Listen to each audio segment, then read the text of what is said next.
Okay, good morning, everybody.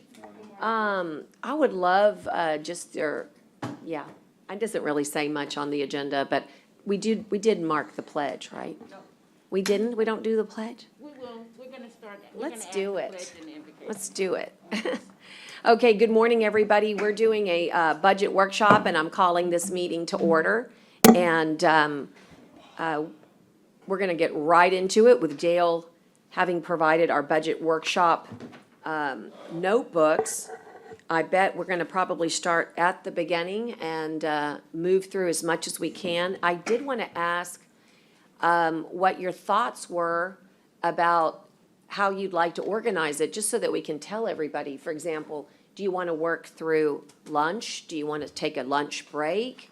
What is everybody's thinking here? Do you want to just see how it goes? I'd like to knock it out. Procedures have been that we get heavy into this. By the time lunch comes around, everybody's tired of hearing all this stuff, and we usually break. take a lunch break, and usually we don't come back until the next day. But since we're going to do a 2-day event, we might have to go after lunch, but. Okay. But we'll see how it goes. I think that's fair. I think that puts everybody on notice, kind of how we're thinking about it. I would think we could get this knocked out by lunch, but And- Because Yeah. what we Okay. get involved in, Sure. and then you're gonna ask us to do some changes or some calculation evaluations, and we might have it for the next day. Okay, Dale, that sounds great. Well, look, I will hand this over to our auditor and Okay, just, Pledge.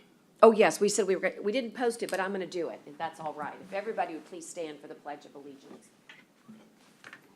I pledge allegiance to the flag of the United States of America and to the republic for which it stands, one nation, under God, indivisible, with liberty and justice for all. Honor the Texas flag.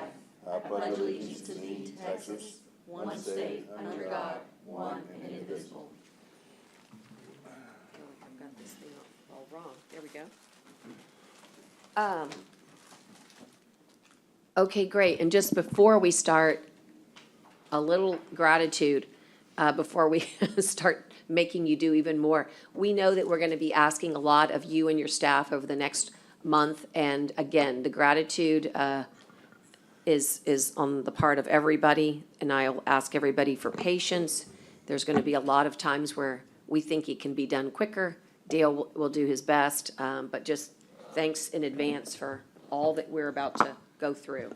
Yeah, my staff is entirely aware that every year that comes up, and they're prepared, and I've Okay. tried to plan their duties where we know that this is the most important thing we need to get done. Correct, correct. Well, the notebook is great, and let's get right into it. Well, thank you, Your Honor. Commissioners, we provide you your notebook on Friday. Sorry we couldn't have it to you sooner, but there was several things coming up. The following last week, before this was really needed to do, I came in, and got infected with COVID-19, so I was out for a week.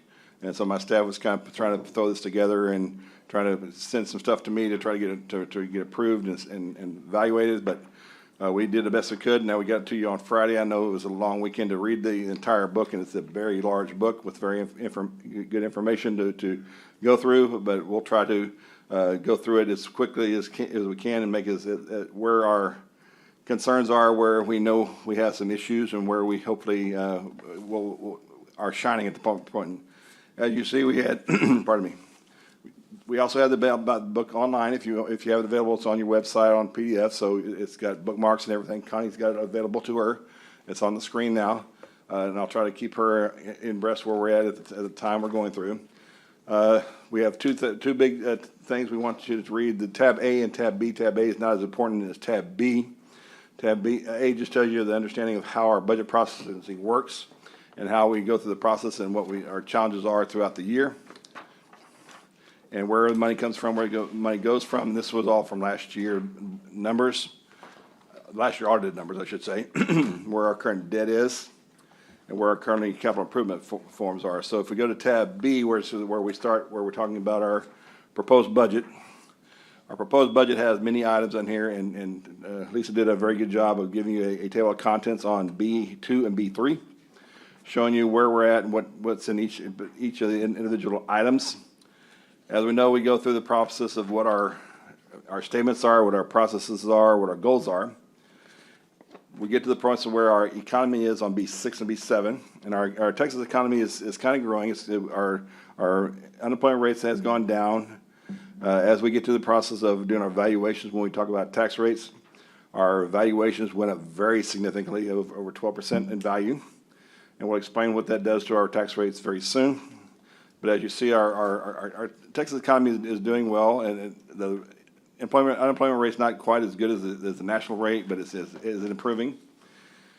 Then we get to B10 and B11. These are our known budget challenges. We'll kind of go through these when we get to our challenges numbers, when we get to another later tab.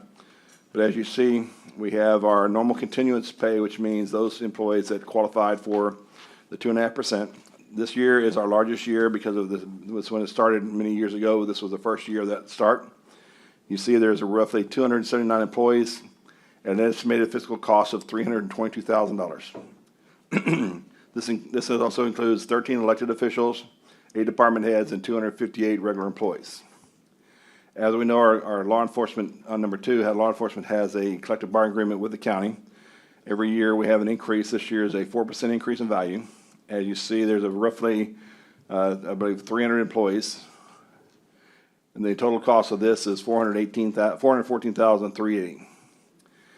During your normal process, you'll go through the issues of adding a few staff, and as well as changing some titles and balances. And that's what 3 does. It goes through mid-year balances, and we kind of try to give you each one by when the Commissioners Court approved them. Now, there's one in question that I kind of want to go over if I can find it. On B12, last year you authorized Constable McMahon 2 additional mental health commitment deputy constables with a possibility of reimbursement. However, we know that the hospital district will not reimburse us for this particular cost. If you want to continue to go in and allow the constables to receive these additional employees at $106,000, we need to work with MHID and see if we can get reimbursement from that. Otherwise, the cost to the county will be $106,384. Dale? Yes.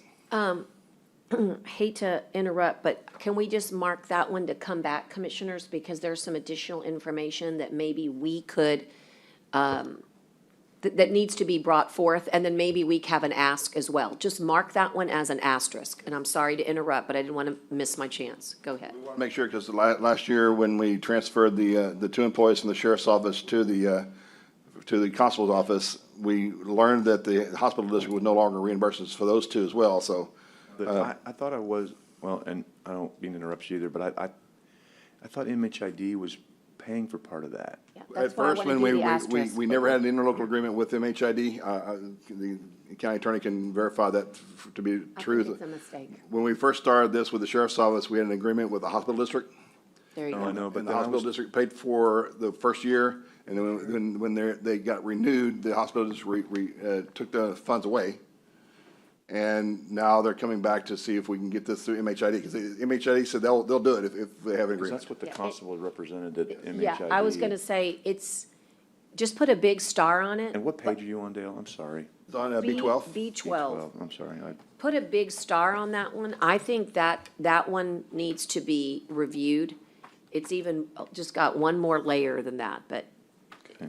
let's just hold on that one. Okay. I feel like there's a solution there, but it still needs to be identified as a challenge at this That's moment. definitely a challenge, because if we want, which I guarantee, I do agree, he does need the positions. Right now, these 2 positions are not in the request or recommended balances for, so but they are last year approved, so we just want to make sure if we want to continue with this, we can, but we want to worry how the funding would be.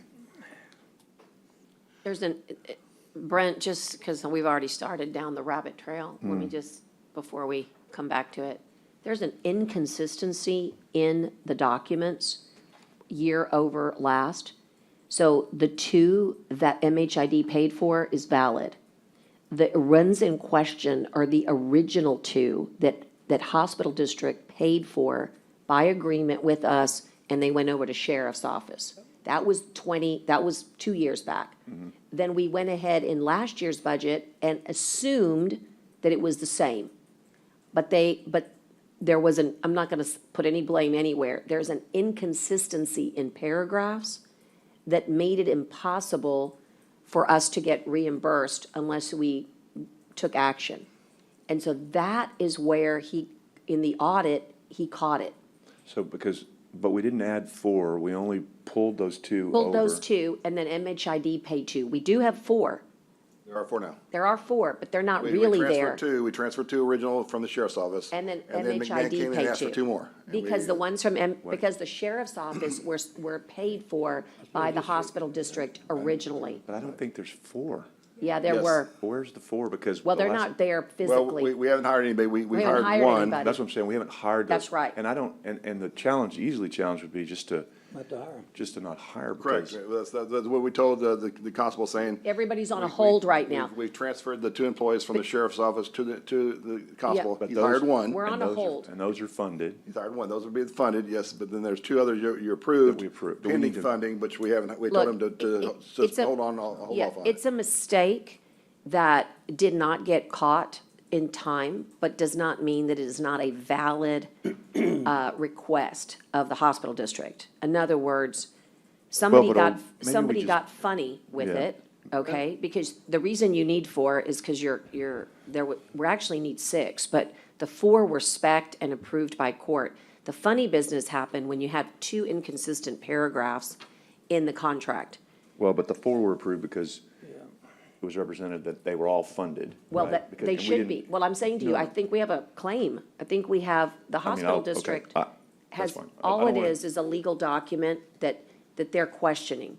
And And that's our understanding too. We believe that should Yeah. be funded, but right now, we know that it's currently not. But we want to let you know. yeah, what, do you- But those are frozen right now. they're really Yes, not yeah, even a that's challenge. fine. Let's just move on. Yeah, yeah. I just want you to know, star it, because I don't want you to worry about All it. this was discussed doing, when the sheriff was here, the constable was here, and there was a big mixed up, we all went round and round in this whole, it was kind of really a mixed up thing, thinking who's gonna support. The ones the sheriff had was hospital district, I remember that, from the hospital district. Yes. Correct. When they transferred them over to the constable, we picked them up. Well, the No. way the document was, Mm-mm. we assumed when the document was transferred that the hospitals would continue to reimburse us for those 2 individuals, but as the judge is saying, a few words got changed in the contract where the reimbursement funding was taken out. Don't even think MHID, it is confusing. I think what we could do is take that one on separately. Yes. And just know that I don't see that as a challenge because I think the hospital district's intentions control, and I'm gonna have to go remind them of their intentions, because when there's a mistake that are inconsistent then you look to intention, okay? In other words, we had an agreement, and that agreement was set in stone, and then the next year's agreement has an inconsistency, so now you go back to intention. Now, if they wanna argue their intention, they need to let us know that. So we just haven't dealt with it, because we've had a lot, we had a lot on our plate. But even if you look at the up to amount that they've given us for city county health, we haven't even spent that. So there's a great argument to be made that there's no change in dollars for them. They just need to honor the original 2 for law enforcement, and that's really what it is. MHIDs are completely different. Totally different, coming from the same fund, but that's immaterial. And that's where the confusion is how does MHID pay? Well, because they've got a jail diversion program, right? So, long story, but that one's a tricky one. And then with MHD, we would have to do a contract similar to what we did with the hospital district. That's right. Okay, enough said. We're just gonna star it and know that maybe it's not a challenge for us. As I said, we had a larger number of continuous pay as well as our sheriff's office, sheriff's office agreement. But if you go to number 4, which is where we can cover all that cost, is our retirement plan is decreasing from 14.32 to 12.45 if the court so chooses. That's a decrease of $818,773. So that pretty much pays for what we just talked about, with a little bit of the reclassifications, a little bit over that, but this pretty much pays for everything. Now, there's a catch. There's a catch in the retirement that we talked with our retirement plan is that we can go with the plan as it is and the reduction, but they have already informed us that next year we'll see a significant increase. So it's the court's decision whether we want to go and take the entire decrease this year and probably have maybe a $600,000 or $700,000, $800,000 increase next year because of low interest rates and other balances they're fighting right now. And my recommendation is go ahead and take the entire cost now because we have so many challenges this year. I would keep our retirement plan as what they're projecting, but this again is a court decision. This will cover most of our continuous, most of our CBA, and most of the reclassification that we already talked about. Now, as we talked about, we had a loss of the reimbursement from the hospitals. We're going to be fighting for to try to get some costs back, so I really won't go over that too much. As y'all remember, on item 6 on B18, we had a renegotiation with the city of Corpus Christi on our Metrocom. They got some new software and increased their salaries for their dispatchers. So that gave us an increase last year of $546,621, which was paid for through ARPA funds. However, now for this fiscal year, we also see an increase for going from 1.4 to 1.9, which is right about $400,000 because we have some other adjustments to have. So that's the question of the increase for Metrocom is $423,000. Now, we can try to possibly use maybe cost half of this fund to the ARPA fund this year and then catch up the rest last year. But right now, we're showing 100% cost increase to this year to the general fund, so that's definitely an item we have. Dale, on that one, can you tell me, so we're at 23% proposed. I guess, I've always heard everybody say, and I don't mean to start a fight, but the city of Corpus Christi is 85 or 90% of the county of Nueces. So, I mean. I know Teresa and Ida and some staff, the emergency management went through and negotiated with Metrocom. She may be able to give you some background on that. Yes. Commissioner, the rate did go down for the county. Oh, okay. From 24 to 23. Okay. And it went down for the city as well. So this is the overall increase for went this year. down. It's really a decrease in Metrocom, but it's an increase in our budget because we have to get up to the 1.9 budgeted dollars that we need. Right, and so when you, I guess, negotiated with that, I mean, how do we get to this percentage number, right? In other By words- census. Pardon? The census, the new census numbers, our original agreement in 2019 basically contemplated that we would have new calculations based on 2020 numbers. And so the mayor, then McComb and I agreed that we would prepare the budget based upon real percentages. And so that's how we got And theirs. that's a real percentage? That's the census, so we got put down just a little bit, about a point. So those are the real numbers. What could help the commissioner is the real Metrocom budget. Well, no, So- what would help, no, I appreciate that. What would help would be seeing how the population census shows that we pay 23%. Sure. Because, It's all about the number of calls, too. How many calls, the census of our calls, and our population. I still think the 911, the way majority have to come from within the city. They do, and But it's I all, think it's all 77. prorated. Yeah. Pardon? I mean, it's, It's a huge percentage. yeah, what are we, 23%? So 20% of So, the calls so the are ours. idea, That's yeah, correct. so the idea is that in order to handle one call, you still need the same infrastructure, No, right? if we're making 23% of the calls and that's what we're making, then, okay, that's We that's actually- a fair response. Right, we actually showed a savings this year of about 68,000. That's why I think maybe the whole budget could just be attached for tomorrow. Just give it to him, just, because I No, think I mean, it if you're telling shows. me we're making 23% of the calls, if that's what it is, then I'm okay with that. I just was wondering where the percentages came from, and you're telling me that, and that's fair. I mean, that sounds fair. Okay. The next item on the list is our funding for the debt service for the Bank of America, which we did through our ABM contract. It's a small increase of $27,000 this year to cover the debt service. So that's a very small increase for that balances. Item number 8 on B19, I know we're considering the possibility of funding this increase of our janitorial services through ARPA funds. But right now, we're still not sure, so we're putting it as a possible challenge. of right around $100,000 estimated cost in excess of the funds. So we're trying to make sure, working with Haggerty, working with the court as well to determine whether this, for right now, this is being a budget challenge that we're showing as a general fund of $100,000 increase for janitorial services. But this is definitely can be something that we will take out as if it does go to ARPA funds, this can be taken out. But at one point in time, in the near future, this will have to be added to our general fund. Now, other proposed items that we're going to be adding on 19, we have, as I mentioned to Commissioner Chesney when we came in, right now we have a large number of vacancies, not only in the sheriff's office, but in many other offices, as well as a lot of the offices that have vacancies.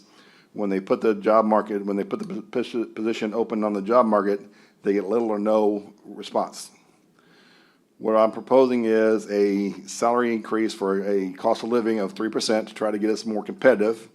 What this will mean our lowest paid salary for hourly rate would be $15.05 per hour, a little over $33,000 amount. That kind of gets us a little bit above Target and McDonald's and all those other ones that can pay around 14 or 15. Now, it's still not 100% competitive because we have something that they don't have. We have a deduction for retirement where the other ones don't. So to really be competitive, we need to be more like $16 or $17 per hour at the starting level, but we can't afford that. So I'm proposing a 3% salary cost of living, and this is something these are items that we'll definitely be able to discuss and determine what it is. I'm proposing a few new positions, and not very many. There's only like 4 or 5 I'm going to do, and we'll talk about that a little bit later, as well as some reclassification. Now, these reclassifications will most likely go away if you also approve the cost of living increase of 3%.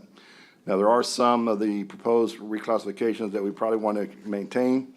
As y'all were talking about when you came into the cadets of the jail, we probably want to leave that in. I've got that as a proposed 10% increase, and I would probably want to leave that as is for the next coming year because we have, 90%?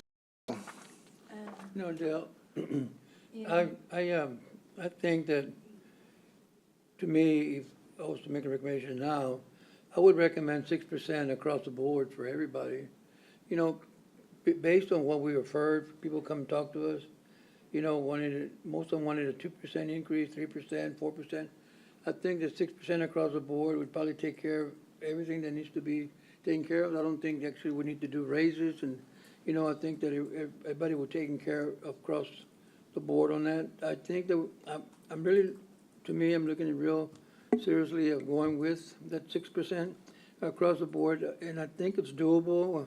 You know, according to our financial advisor that I've checked, and you know, I just need to know that we need to know that we're going to be able to not go beyond and cut where we need to cut, and not add things that we don't need to add. But I think at this point in time that we need to do what we have, and I know we don't have a lot of money on the table, so we may be dealing with what, 3.5 million, you know, but I think that I think definitely myself, my recommendation would be that, and I think that would satisfy everybody that came and talked to us during the budget times.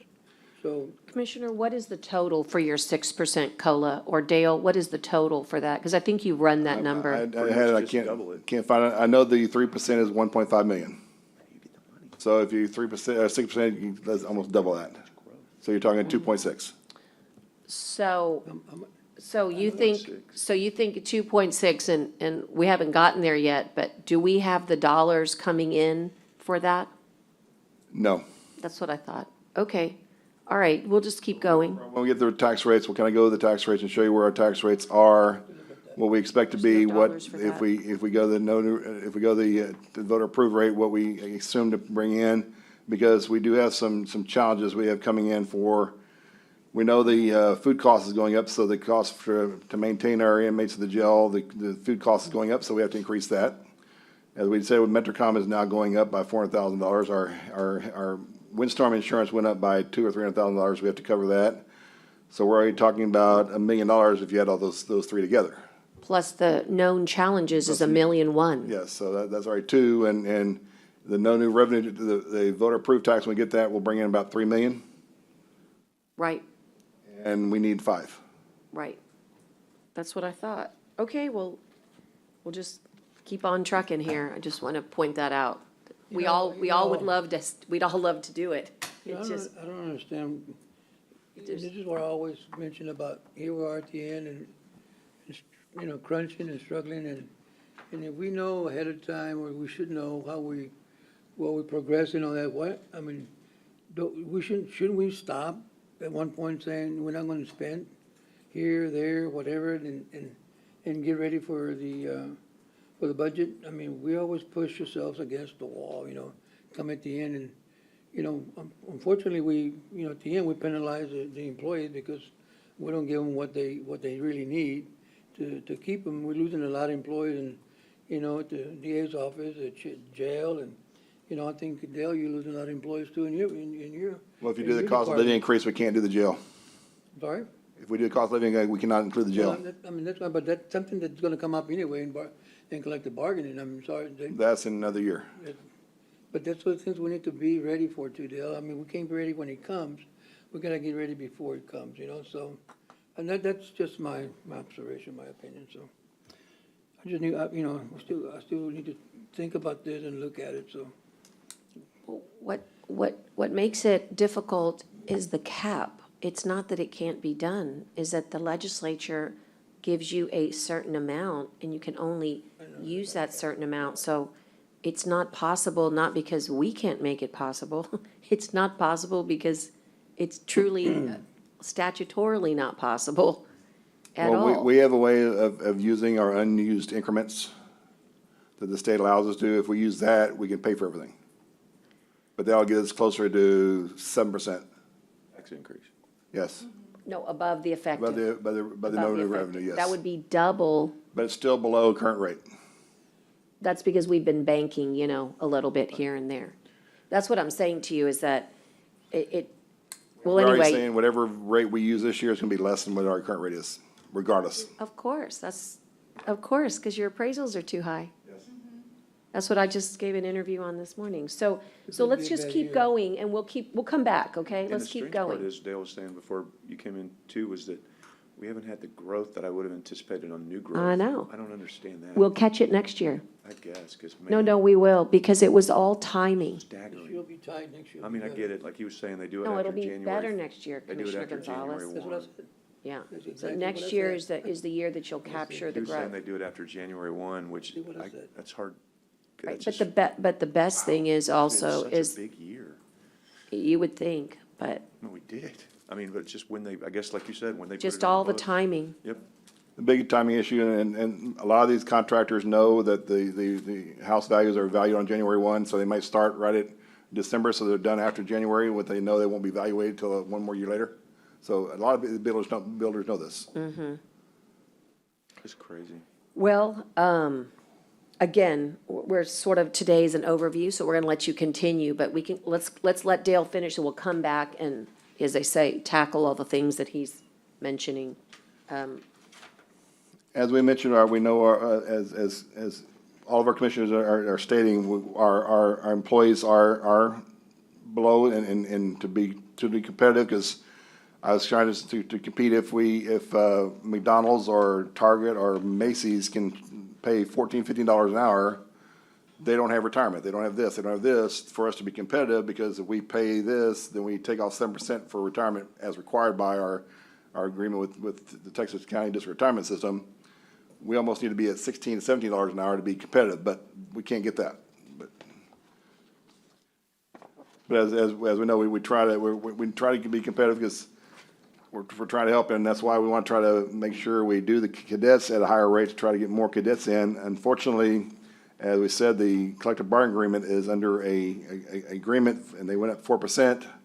Hopefully, that increase for next year will keep more people in our jail and as correctional officers, but it's a difficult job, and not a lot of people would like to do that. And if you're only getting paid $17, $18 an hour at being a correctional officer, and you can get paid $15 at Target, you're probably gonna go to Target and make $15. Yeah, and I don't want to insert this at this exact moment, but I better go ahead and tell you that, as they say, no good deed goes unpunished.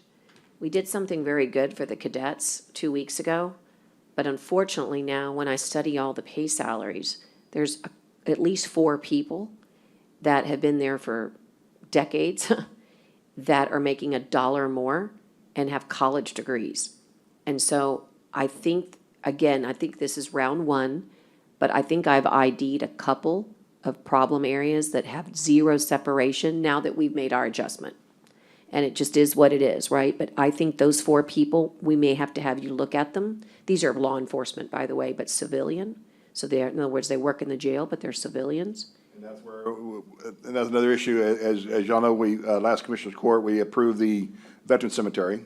Yeah. And the Veterans Land Board and the GLO wants to give our Veteran Cemetery employees raises. However, when the employees were brought in, they're brought in through HR as similar to the other county employees. So if I don't give them, I can't give them a raise without giving everybody else that are equivalent to them a raise, without separating them somehow. Yeah, I know. That one I think also might have a, Tricky one. that one I feel like maybe the county attorney and I can work on, because I can think we could do it under maybe like a Veterans Land Board supplement or something like that. Some, carving them out, because they're so different. They're just, That's why they are different, and we went in and put in a contingency to cover the raise, so we have the money in their budget, so no need of Yeah. adjustments for that, so Right. we just need to make their salary correct. yeah, the ones I was worried about are like, again, people working in the jail that are critical and vital, and they've been there without raises for 15 years. And now that we've made the cadets at 20, effectively, they're getting, let's call it 21 or 22. Wait, I thought we only. So we've got to really work on that. But then they're not getting raises at all. They didn't get no raises at all? I've double checked it, and there's 4 individuals that I'd like to, again, not right this second, but just to show How did you. they pass with no raises? Everybody else got raises. If they're a regular employee, they follow the contingency, they get a contingency every 3 years, they get 2.5%, or if they get promoted to a new position, then they'll get an increase, but if But they no stay in their base salary. position, every 3 years, they get an increase. No base salary. And of course, it's about each department head, right, runs his own show or her show. So again, there's some tricky ones inside where wherever we've made major adjustments, we're gonna have to go back and look up and make sure there's separation. This one just happens to have 4, so that one's not gonna hurt us too bad. But that's the problem. When you bring up here and you make no movement here, then all you've done is taken this and gone on top. So that's just something to think about, that as we look at our proposed reclasses, we're gonna have to maybe double check that the cadets, wherever we really changed their lives, like in the cadets, there's people right above them that makes no sense at all. Not too many, but enough to where we could address it. Okay, On B22, we got to go through a few other items of departments that we're either changing or revising. On number 7, the NCDC, we're removing the general fund transfer, so there will no longer be a transfer of $50,000 to the NCDC. It'll be only relying on part of what the port brings in and any fundraisings they may have. So if they bring in enough fundraising, they should be able to fund the total operations. Otherwise, if just the port, they will be short from what they planned on spending. We've been working through with Commissioner Chesney on Parker Pool, and he can bring some stuff up. We have some other improvements of additional charges, and there might be something come up very soon in court of how we wanted to properly maybe fund this through some transfers, but right now there's nothing in there at the moment, but could be some discussion once they come through court action to make sure how we want to do this. On which, Dell? On Parker Pool? I can't hear. Parker Pool. Pool, Oh, Parker Pool, right, yeah. On B23, we know as the judge just said, and this is where it gets a little challenging every year, the Senate Bill 2 has a 3.5% maximum rate above the no new revenue tax. Now, we can use, and the law allows us to use unused increments, and we've got a significant unused increments of the last 2 years that we can use to try to bring the balances up. And it's the legislative session coming up soon. We've been informed this may go even further down. So it's getting harder and harder for the county to function however we need to do the functioning. I have a quick question, but, I mean, is it just $18,000, $250 for Parker Pool? That's it? I mean, Brent? Don't Yeah, you just we- want to pay for We need that? something to pay for what we had through to make sure their salaries getting paid, so, we need to work with Edward, with the commissioner on getting how we need to fund it. Why make it a challenge? Just get rid of it. Yeah, we're trying to, one of the things that's coming in the budget, it's a real small amount to put in there to have this, so it doesn't happen anymore, because, yeah, so we I covered it until the city's payment comes Right. back This year, the in. city has not funded us the way they agreed to. And they are, and it's gonna come back on the agenda, and it's gonna come back on their agenda. I don't know how long it's gonna continue, because it's a free swim program, right, that. Right. And they may or may not continue it, so if they don't continue it, then we won't do free swim. Right. And we'll have that revenue to come in. Right. But we still need to put a little bit in the budget, to cover it, because we Cover it don't. through because the it's- changes. That pool is almost self-sustaining on its Yes. own, but we still need to have, as we do with every other fund, a little bit of a, what do we call that? Small little contingency. Cash reserves, Yeah. contingency or whatever. Okay, I so think- I'm just curious, though, I mean, is it gonna, I mean, I'm just putting check marks. I mean, does anyone have an issue with Parker Pool? I don't think so, right? I think, what did I think we proposed putting like 25,000 or something. That's what we've been discussing, 25, of course, will have to come through court. We can definitely put a 25 for that to cover And you're a saying the transfer city may come for through? contingencies. The city will come through this year, but then going forward, we're gonna go back to not having free swim. It was kind of one of those deals where they did that, we're gonna do this free swim, and we're gonna pay for every pool to do it. They're gonna do it this year. I don't know if they'll do it Okay. next year. we So need to what have do a am I gonna contingency mark in there. off? So is Parker Pool really a challenge or not really? Well, as the commissioner's saying, You want it in the budget. it's all how the city running it. When the commissioner said, their very first year, they said, and they did pay us the very first year, and then they said from this on, then it's gonna be Let's just put it in. 80%, 20%, so, but the second year, they haven't paid us yet, and Commissioner I don't get and Edward's working on it, They're so. loaded. What's wrong with so them? we just wanna have a They have to contingency put it on there the should agenda something to come vote. up. Oh, They're putting it on the agenda, and we're putting it on our agenda. We've got it figured out. It's just. but I'm saying, is it a for real next year budget. challenge? To me, it was just, I had requested this year, I think it's the first time in about 3 years I've actually requested an increase in anything, or 5 years, and it was to put in, because we don't have a contingency. 1 year, $25,000 contingency. All right, so I'm it's gonna my- mark it as It's my one 25K. budget request for the millennium. Is that a transfer from general fund That to would be this yes. extra revenue, or is this department moving into general fund? No, it'd be a transfer from the general fund. Okay. I mean, Right, I'm we've putting gotta it- have, I'm we've putting gotta it at have a 25. contingency in that fund like we do every So other I'm fund. putting item number 7 as 0, and I am keeping score, Brent, and I got you as plus 25. Yeah, I know you do. But that's it for the last 5 Hey, years. just so you know, I relish in it. I know. I love It's the it. first time in 5 years. I'm relishing and enjoying the moment. I know, but I can find those cuts. Keep doing it, we need them. Okay, on a fun note, can I ask you guys, can we go back? Because I thought that number 4, we already took care of that in ARPA. Can we go back to number 3 and 4, please? Yeah, I think we did too. I believe that as they say, the record will reflect. I concur. We just put it in there because we want to make sure we had it in the balances, and we will be transferring those funds out very soon. All right, So this just is wanna- definitely ARPA. But Just 3 and wanna 4 make should sure. not be on the budget challenge list. I agree with you on that. Just because people are gonna look at it. No, I agree. Now, the only one question we have is on what Lisa has mentioned to me. This is covering last fiscal year and our current fiscal year, when it stops in September 30th, 2022. So if this continues on, we may need court action to continue it I after think September.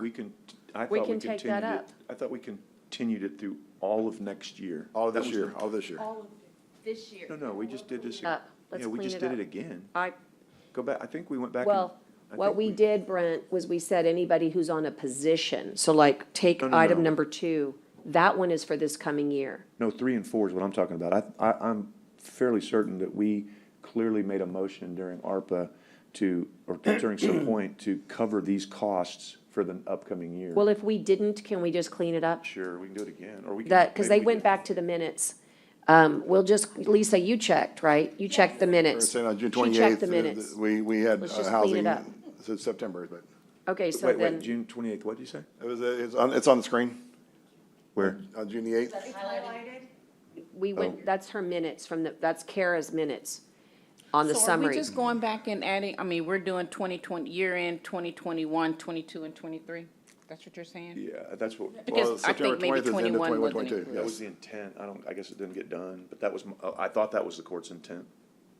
Well, again, if it's not, we just need to, Just put I- it We in. need to- we just need to add action to it, and this is something we'll have to add to That's Hagerty's, the right. cost, remember increase the that cost. big so. old contingency we just put aside? Well, this we is don't where have to it's do it out of coming. contingency. We've still got Right, 8 or that's 9 right. million that's That's done, right. so So can we- let's just go ahead and clean that up, Ida. I think it's at least worthy of a vote. We'll see what Can the we put court. that on for the 17th, since On we've already? number 3 and number 4. Number 2, just so we all know, we took care of it last week, okay? So on Friday, we voted to keep all those positions. So that third risk assessment officer was funded last year.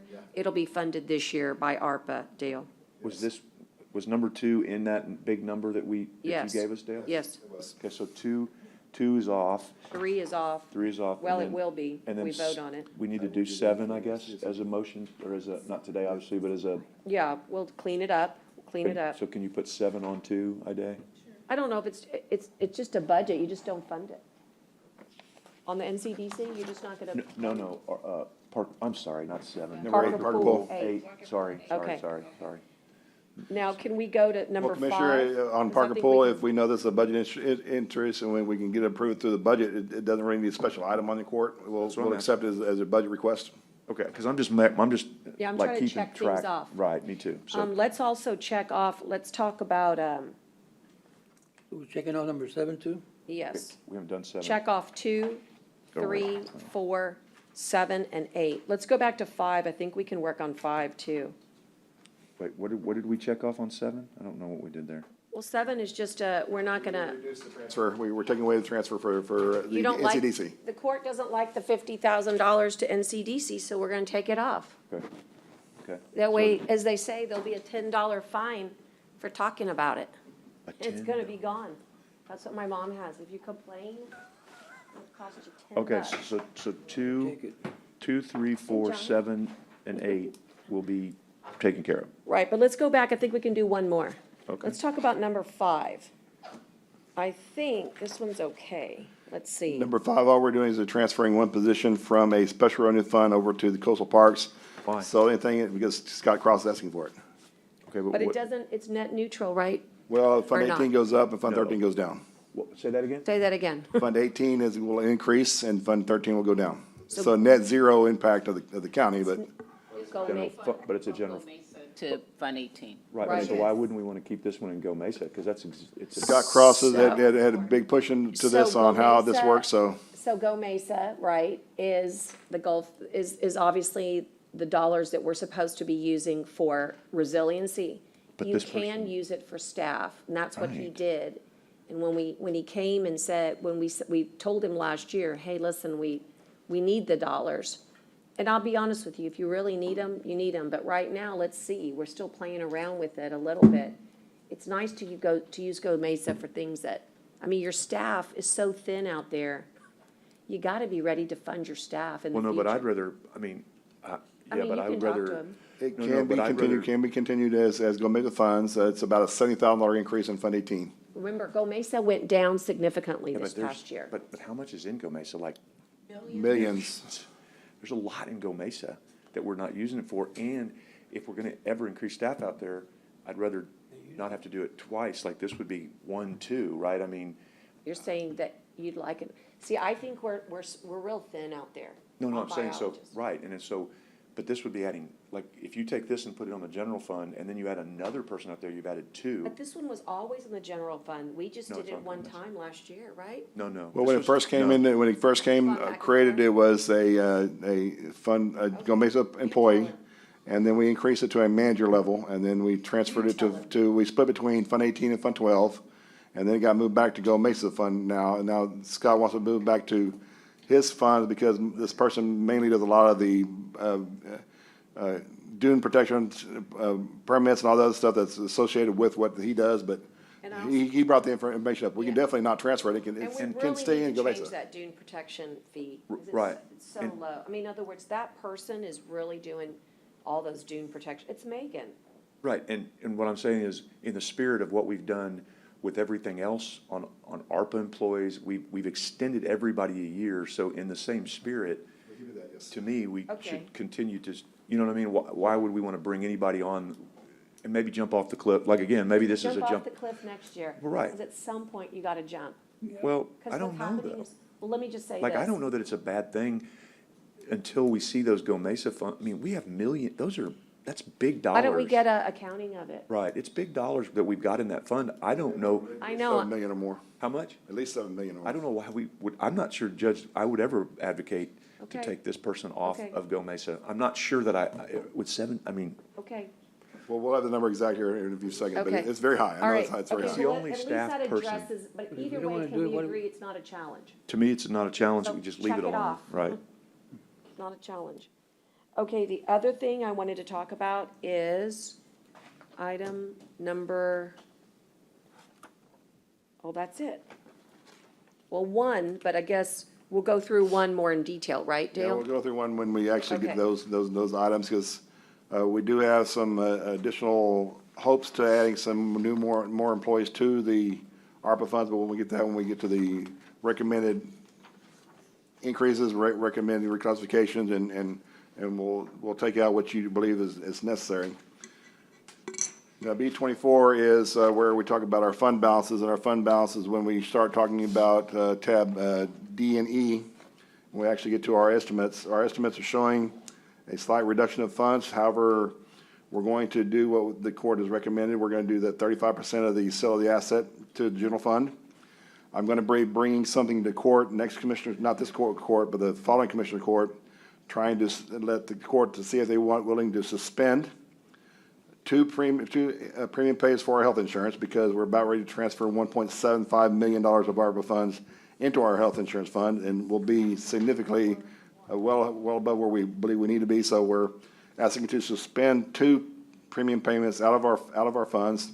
That could save a couple of $100,000, and then we're going to be transferring the funds of our housing of inmates, as well as our ARPA, Yeah, the ARPA, our transportation. MedCom funds are to the ARPA fund. So if all that passes and everything done, I believe my estimates will be a little bit less, will be closer to being break even. I don't believe we'll ever get above a positive number, but break even is better than $1 million loss.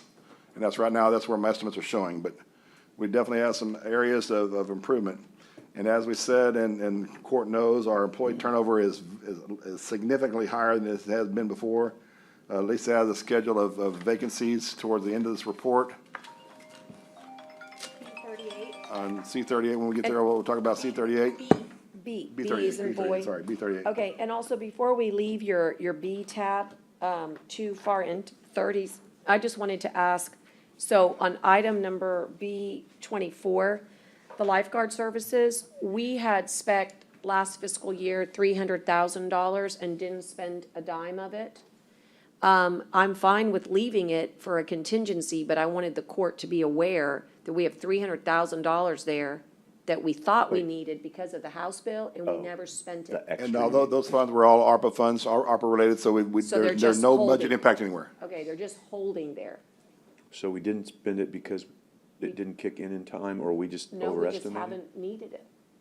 Because- We haven't been brought in anybody Because to. Scott's got the plan with the city of Port A and the city of Corpus, and we're flush right now.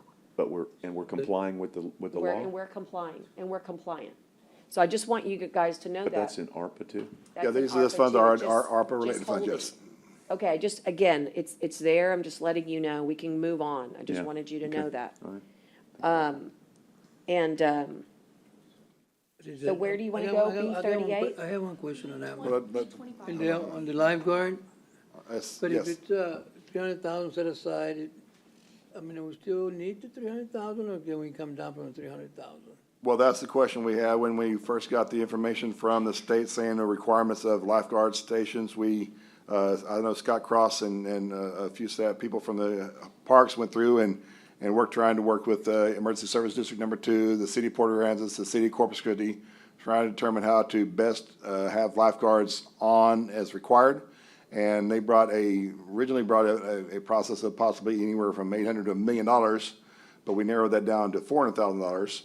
Now, as the judge was saying, we've been working with our contacts with the city of Port A and Corpus Christi, and they're doing the lifeguard services, and right now there's not, maybe not a necessary need, but this is the first year, and we're about ready in the summer portion of it. There may be a call for it coming up very soon, and there may be a possibility of needing it. This is all ARPA funds. This does not affect our budget in any way. We're just setting aside $400,000 of ARPA funds if needed. I would say leave it there one more year. If not needed, then we can reallocate it at some point in time. Okay, again, it's mainly for awareness. Okay, and then now where would you like us to go? Well, before we go to vacancies, as we know, our jail is significantly overcrowded, and this is where some of our costs are associated with this. The food cost for feeding the inmates in our jail is significantly higher because of the cost of buying anything right now. So that's where it's a budget challenge, but we're required to add some for not only our jail, but our juvenile facilities where they also prepare food for this. So we have overcrowding in kind of both, and overcrowding and vacancies that we have is causing a lot of overtime. This big issue of overtime, so we're proposing a small increase of balances overtime. As we mentioned, if we go to B27, B27 is our retirement plan. You see the history of our retirement plan is right a little bit above 12%, going up to 14 to 13 to 14. About now we're at 12.24%, I believe it is, and that's what the retirement system is going to recommend, and that's what we'll be bringing to court very soon. And I know there's going to be a large increase next year, but with all the challenges we have this year, I'm going to propose keeping the rate at where we're saying it, which is a reduction of around $800,000 for our general fund, which is kind of what we need to help. So even though we most likely will see a large increase next year, we're still kicking this down the can down the road. But unfortunately, with all the other stuff we got going on and potential trying to do what we're asking for, it's very well needed. Now, 28, 29, 30, and 31 just kind of gives us our recommended reclassifications and new positions. We'll go over that when we get to active positions. B32 is what I'd like to go to. This is our current funded ARPA positions, and I haven't had a chance to do what the court had asked about, because right now the ones at the top are what are currently funded, and that's $528,425, which we will add next year. We have the one proposed temporary that we have for veteran services, and we have the one budget position of the deputy ME's office of this year coming up in June and July. Now, we know that there's another doctor the following year, and I believe you want to do the same possible way of the same funding, so we would have to add those together. So if we add all that together, that'd be around $700,000. Do you mind if we just go through them and acknowledge them, just so that, because we made this decision on Friday, but I think sometimes the awareness is really good. The ones at the very, very top, your attorney level 3, your attorney level 2, as well as your constables and your disaster and emergency, all these positions that are permanent positions. Okay, They so were there that's last year. for the CA's office. Attorney 3 and Attorney 2 is for the county attorney. Right. We have a deputy constable for precinct 1, which is helping for the bailiffs. Got it? And we have the deputy constable precinct 3 and precinct 4, which is covering the Clayburg property. Got it? Then we have 2 for emergency management, where you have disaster recovery specialist as well as emergency management planner Got it? were added. Then we added 1 environmental enforcement officer. Okay, The legal secretary is for the county attorney. And we just added the PIO. So a lot of these were added mid-year. So last year we didn't spend 528, but next year we will be spending 528. And this also already includes benefits. okay. So the 528 will be one more year of ARPA. And then let's go to the temporary, so I see all of those is staying put. The What temporary about was the for next the- one? The temporary for the veterans admin was needed at that time. I think he still needs the fund, so I believe that would remain. Now, this was where, when we worked through the medical examiner's office, we know he currently has himself and a chief deputy medical examiner already on staff, or already budgeted for. And we have 1 medical examiner coming in next fiscal year, at the end of the year, for $102,000. Now, if we go through the contract, there's one more additional one that we're gonna add in 2023, 24, doing the same thing. So we add one more year of the deputy ME, so all that together is right around $700,000. Got it. And That would then, continue. and then go down to the recommended new Now, positions. I'm recommending some additional funds, and these are definitely some items that we can either leave out, take out, and don't do completely. The Public Defender's Office that had, the grant was awarded, the judges and some of them came off and said they need some additional staff. They need 2 more attorneys and 1 more admin secretary for their staff, so that's, for the public defender, it'd be $267 for the attorneys and $39,000 for the admin secretary. And it was brought to our attention from some other spot, we need an ARPA manager to help run the function, because my staff and Commissioner Court admin staff is overloaded, and we possibly need someone to do this. And as we went through all the positions for the sheriff's office and the constables came in, they told how far they were behind and doing some stuff in their precincts as well as covering the county. So each one had requested some additional staff, so I believe it was necessary to put in a request for this. My request is to go in and add these individuals. These is definitely gonna be all set up. If we do everything for one fiscal year for ARPA funds, it'd be $1.1 million. Now, we can definitely do away with any of the ones I'm recommending at the bottom. That can be done away with. Or they can be added to. So And I that- just have a question. So on 3, 4, and 5, on the constables, does that comport with their requests? Yes. Okay, just checking. But on 4, this would be, we already gave them one. We gave them one for the Clayburgh property, correct? Got it. Okay, so, And the sheriff, when he put in his request, he put in a request for 4. We're only putting in for 1.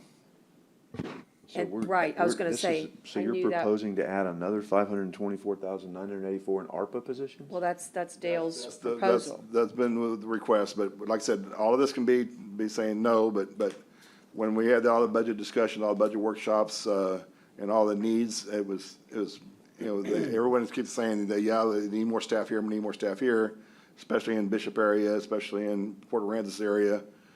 Precinct 5 is trying to reconsolidate their area, so we felt it was possibly needed, but these definitely can be eliminated. These are not set in stone, these definitely be taken out, if you so choose. Okay, I think we're making the cliff even worse by making, Yes. putting these well, in as ARPA. It's tight. the, I don't know how you do that. the one that I wanted to address is, and I'll have to bring it back, but is these 4 individuals at the sheriff's office that I need to speak with the sheriff about. I hadn't had the chance yet. And why did the mental health defender, That's Judge Maderi's request for us to consider that, and the additional lawyers for the public defender's office. So the grant, let's say, Wow. put in so many. She just wants us to consider it. oh, man, Everything comes around later on. yeah, I'm not, sorry. Okay, That one's tough to swallow since we. so. And like I we're said, this fixing to is jump off just for that 1 cliff. year of our ARPA funds, and we haven't had a chance to do the 60, 40, 20% to threshold, to how we try to fit this into the general fund, but yes, this is a large number. The ones above this is pretty much set, that we want to keep those in, is up to the deputy ME, because we know we got 1 more coming in. All the recommended top below can definitely be removed. That's a definite choice of the court. I just felt that we need to put something in here so y'all can see that what we've been talking to and how we've been talking with them, these are saying that these are desperately needed. Everything's.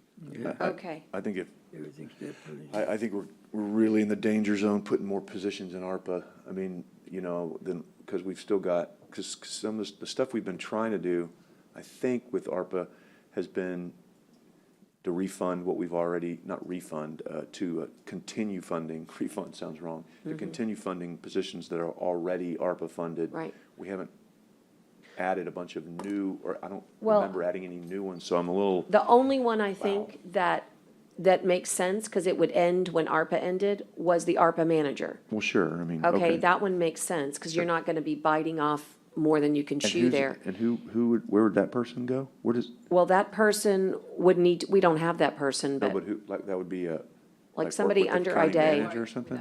somebody in court administration, because, In addition to Haggerty, right? I mean, we're. well, it would help reduce Haggerty's. Really Haggerty, No, it would not get rid of Haggerty. hopefully. No, Right, so I it mean- wouldn't, because it would, there has to be some understanding later about how all these decisions are made. Because no one on this court has really been able to understand the complexities of it, except for IDA.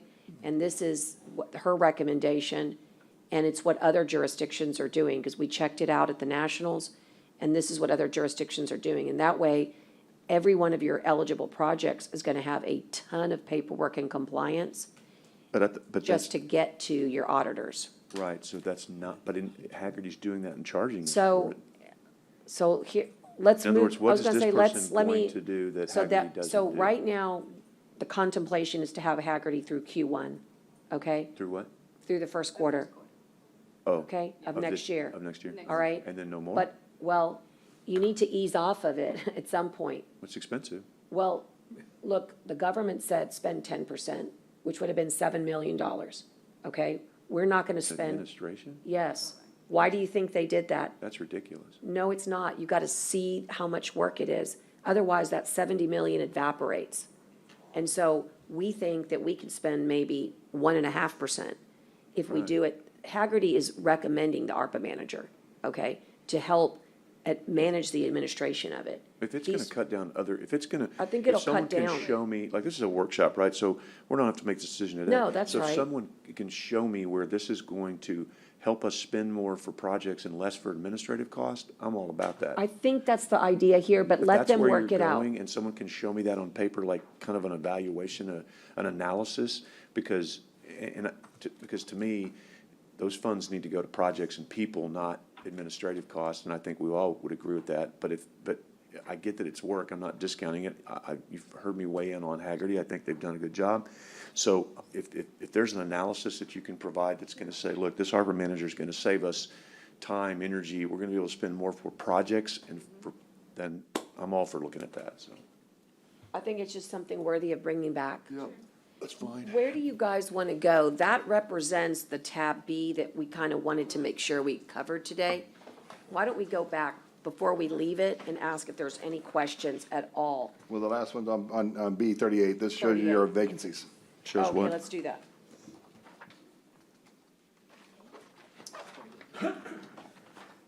What is this? Oh, vacancies, okay. For each of the departments. So right now, last year at the same time, we had 107. Right now, we have 174 vacancies. And this shows you the departments that have the vacancies and the quantity of each. For example, the Road and Bridge has 26 vacancies. The county attorney's got 2. If you go down below, the district attorney's got 12, the district clerk's got 12, the constable, the sheriff's got, in the jail, 84, sheriff's got 15, the juvenile's got 12, so, you know, you see that's a 70, almost 65, 69 people more this year than last year, so that's why we're saying that we need some kind of a increase to bring our level up. I'm still proposing the 3%. I will give you the cost for the 6% of a COLA if you still want to choose. But when we start getting to the level of the tax rates, when we get to that level, to show you where we're at, unless we use the voter approved rate with the unused increments, that's the only way we can fund it.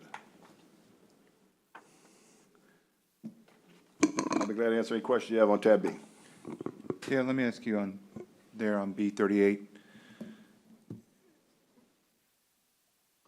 On the vacancies, the main vacancies that I see are Road and Bridge. We know it's always going to include law enforcement, our attorneys, both on the criminal, civil side. Jail is a big one, right? How does this compare with previous cycles? I mean, what's our trend? I mean, is this just an anomaly that we have right now Well, we over only this did- last year or two? We did last year at 107 to 174. Right, I so. see that, but I'm saying beyond that. Is this, are this the ebb and flow that we see over a 10-year cycle or The so? problem or is, once code started, the vacancies started to come in. So if we go back 2 or 3 years, we wouldn't have this many, because I think 2 or 3 years ago, the jail had maybe 35 to 40 vacancies. and that's what they were living on, 35 to 40 vacancies. Now through COVID, we're anywhere from 70 to 84. Well, I mean, I don't know how much. And that's because easy now it people is. know they can go work somewhere else for a lot more money and not have to do the deal And with that's that. what I'm getting at. I don't know how easy it is to do this, but look, if every year we budget for, say, $1 million, right? I know we probably never should actualize that million because that's factored into savings. That's just like saying you'll have a 0% unemployment rate. It's just kind of, is it technically possible? Yes, but does it hurt the system, the bigger system? Yes, right? So that's how I see this, right? If we were to actualize 100% employment, 0 vacancies, that may be a ding on how you plan, how we expect our budgets to look. But what if we know that every year we spend, say, $1 million in salary per department? I'm just making it simple. I don't know if we're ever gonna get to that point of filling those vacancies, especially in the jail. I mean, that's just truly alarming. Well, the jail is under the collective bargaining agreement. This is the final year of the collective bargaining agreement. I know they'll probably be bringing a question to bring for bargaining very soon. And then because the last 3 years for the sheriff's office, we've increased their salaries by 4% each year, and 4% this year as well. Yeah, I just wonder and worry, like Road and Bridge, look, there's always gonna be somebody bigger and better that offers more. So, we may entice somebody in temporarily, but we're gonna be the best training ground for the state of Texas, for TxDOT, for the city of Corpus Christi, for other surrounding counties that are paying more. Same thing with law enforcement, same thing with our attorneys. Why don't we still recognize that $1 million or so for salaries is where the bubble's at? And maybe take off 10%, 15%, whatever you recommend. But why don't we then give to the department heads to work with us to say, look, we know you need to fill Public Works, 26 positions. What if we give you enough latitude to say you can fill 15 of those at a much better rate, and of course, spread that out, average that cost out to the employees that are sticking with us, and we appreciate them. And everyone gets a bigger bump than trying to figure out how to pay for it with an increase. I mean, I'm in favor of the cost of living commission that you were mentioning earlier. I think that's something that everyone looks forward to, and we have to be able to keep up with other entities, and I think that is about a fair rate. If you look at other entities, that's nowhere near what we have in capital price index. But I just wondering, like with these vacancies, is there a way that we can say, this is the money, you be creative in how you fund it? And I think we've seen that with the county attorney's office. We've seen that with the DAs, especially towards the end of this fiscal year. Can we give more latitude? Is that a bad practice to have? Do other people do that? Because we're never going to fill 84 positions at the jail. We never are. They're always going to be understaffed. Road and Bridge, we've got 26 vacancies. We know that that's where our work is. We know that that's where our need is. So why can't we just say, here's the money, let's increase the salaries, knowing that we're never going to get to those spots? I don't know if you would technically call it eliminating positions, but I don't think we're ever going to finish those positions for most of those departments, especially the bigger ones. Some of the smaller ones, yes, some of the, but even tax office, I mean, 7 people, that's a significant amount considering all the work that they do each year. So maybe I'm just talking out loud right in there. I don't know if this gives us a solution or if it's even plausible, but I'd like to see us kind of focus on that. As we know where our number's at, we know where our vacancy's at. Let's try to decrease the number, knowing that we're never going to have, best practice would be, say 60 positions for Road and Bridge. Well, if we can fund 50 of them a lot better, then maybe that's the number that we focus on instead of 81.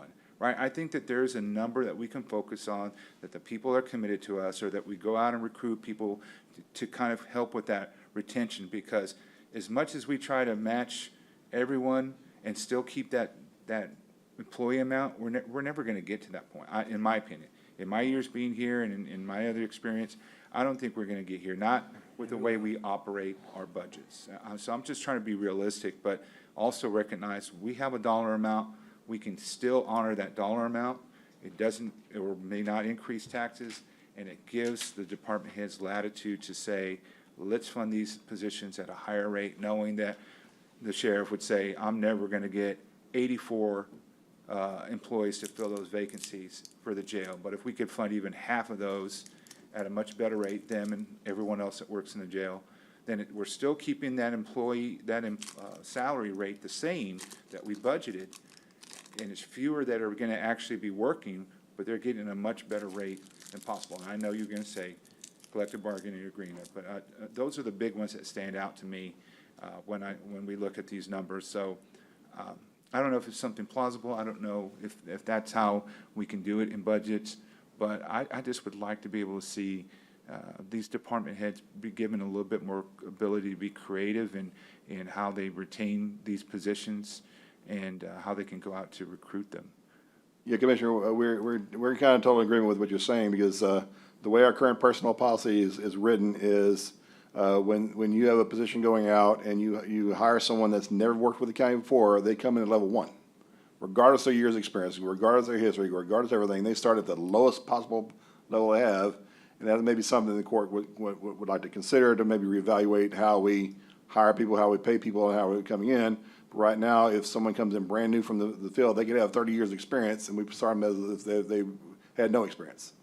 But we can definitely work something out. And the problem is what you're saying with, yes, we believe a lot of them are underpaid, and we could probably eliminate a lot of these vacancies if we increase this. But our problem is the 3.5% threshold of the tax rate. So right now, every year at our current level, we can only bring in $3.5 million a year. If we do the voter approved every year, we can only bring in about $3.5 million.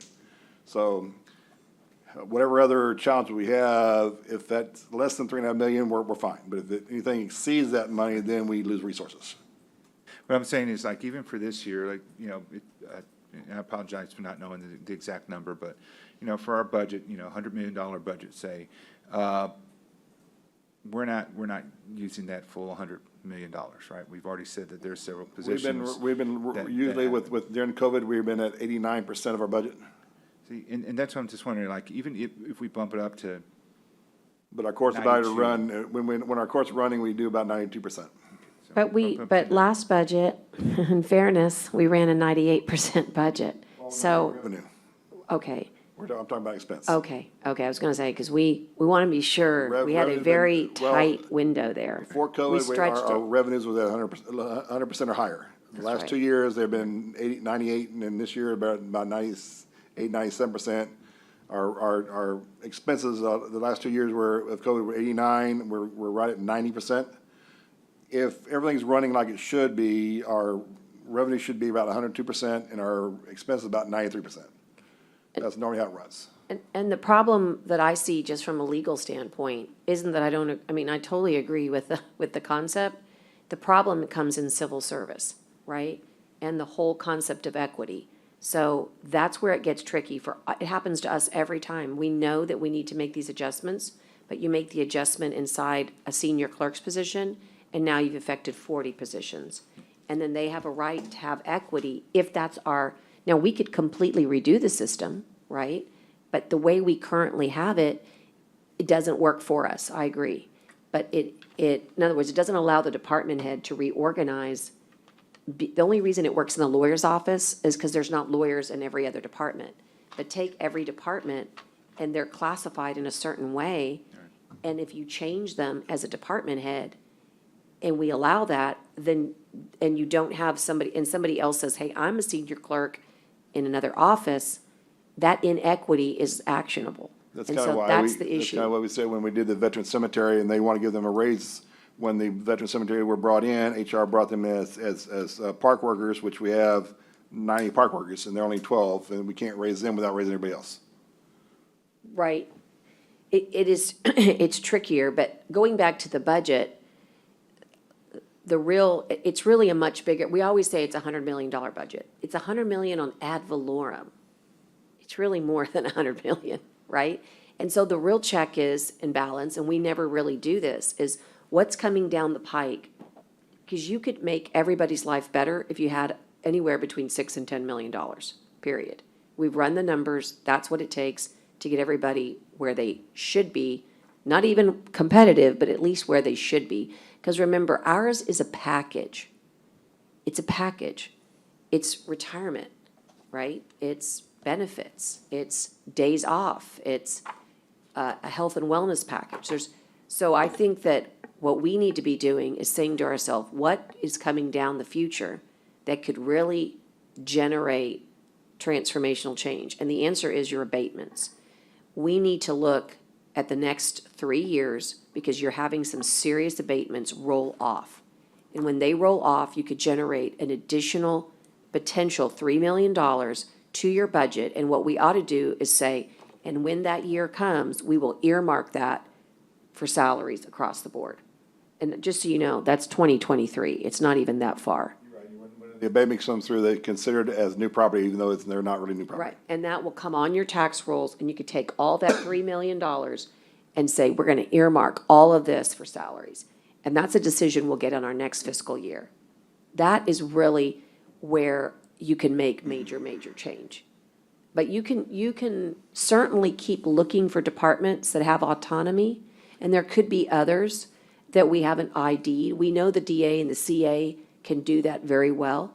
Wondering what other departments to do what John's suggesting are out there that could be Commissioner saying, reorganized. Public Works, there's only, that department's kind of separated because they're the only one that have road and crews, they're the only one that Well, then let's has do that. this, they only have this, so, we can pick them and do them separately without affecting the whole county.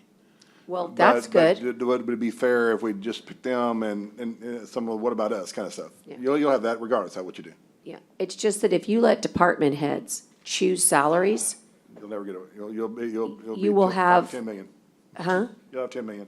Right, but the hard part is you either have meritocracy, right? You either have evaluations, you will have a lawsuit every other day if you're not careful. You can't pick we're and in our choose winners current- and losers. It's a current- real problem. The way we're currently doing now, many years ago, 15, 20 years ago, when we did the work analysis and created the job position we had, because we had that situation we had where the department head would decide, or the elected official would decide who gets what salary, and there, some would get increases, some would never get increases, so. Right. We try to do it where everyone gets an increase every 3 years. But if we do what John's saying, I think his point is that, look, you've got 81 positions, but really, you don't. You have 60 positions, And why don't we, take those 60 and do great things with it so that we can really have 60 strong positions?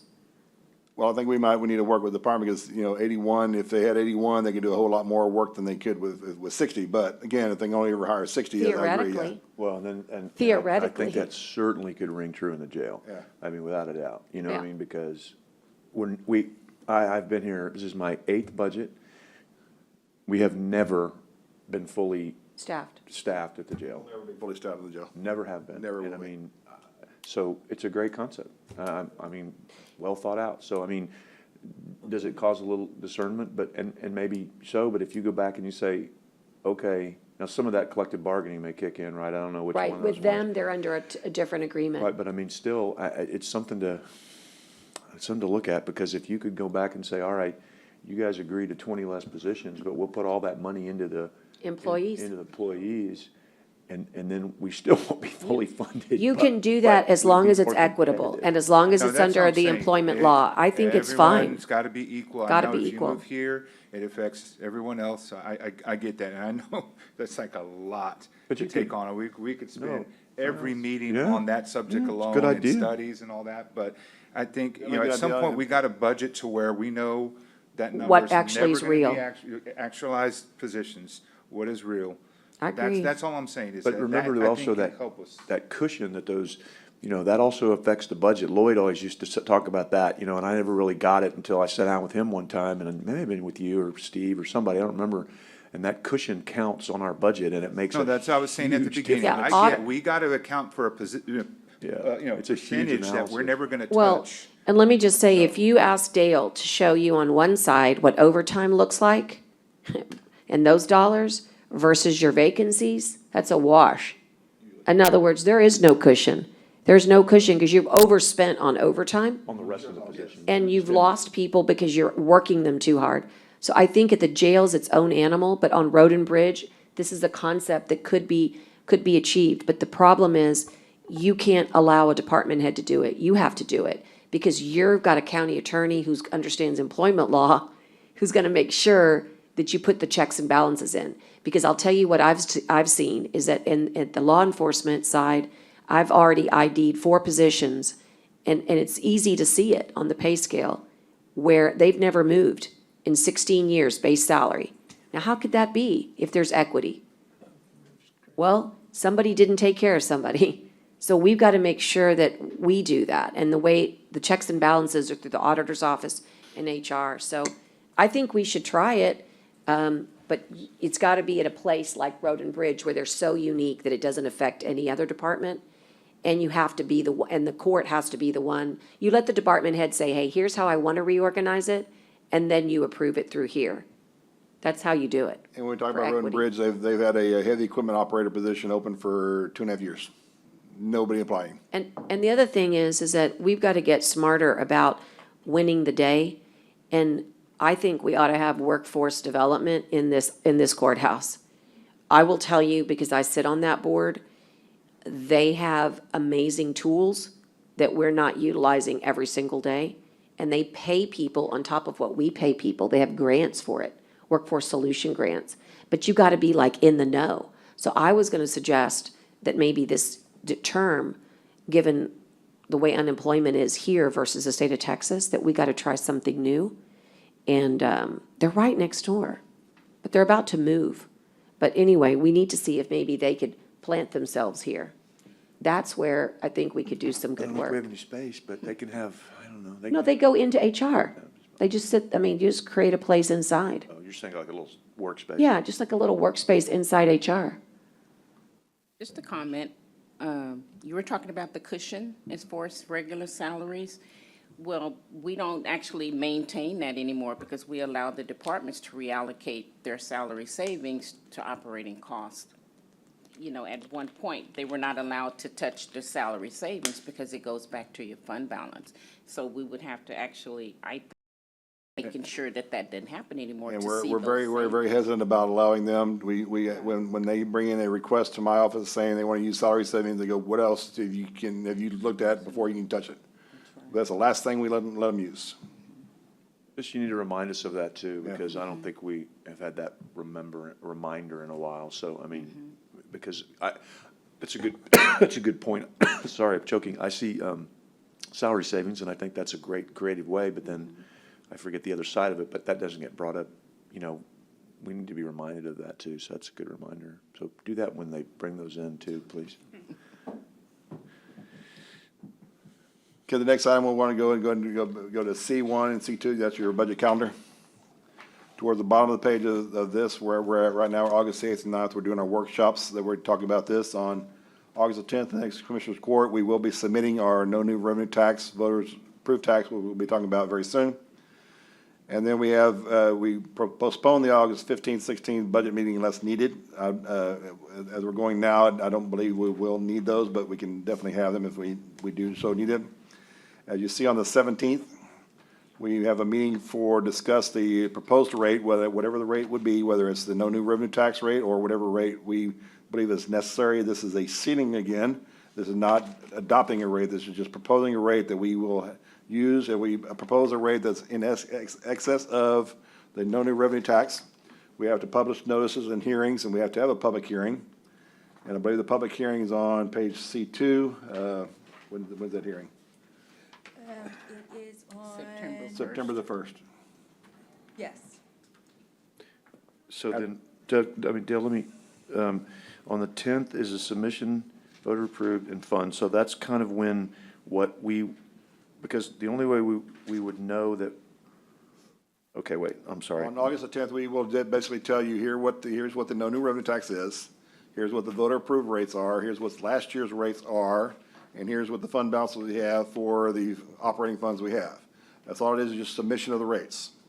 And the 17th, we On the vote 17th, on? you actually propose a rate. We have to propose a ceiling, right? We don't. Yes, That's the correct. one where we propose the ceiling, Correct, right? propose the ceiling, yes. Okay, all right, that's what I'm just making And sure. then on, Take a if record your vote. seating is Record above the vote. no new revenue tax on September 1, there would be a public hearing. Public hearing would be required and notice would be filed.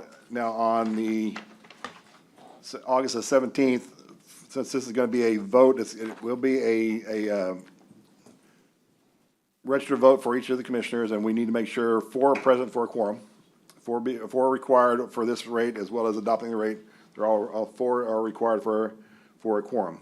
Now, the public hearing, you only need 3 to be a normal, this is basically all we'll be talking about is where our budget is, what we plan to do, and what our rates are.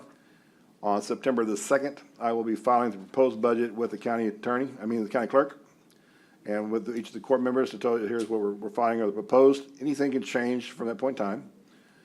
Then we make notice of what our meeting for is September the 7th. September the 7th is when actually we have the Commissioners Court meeting where we adopt the tax rate, and then we adopt the budget as the court so chooses.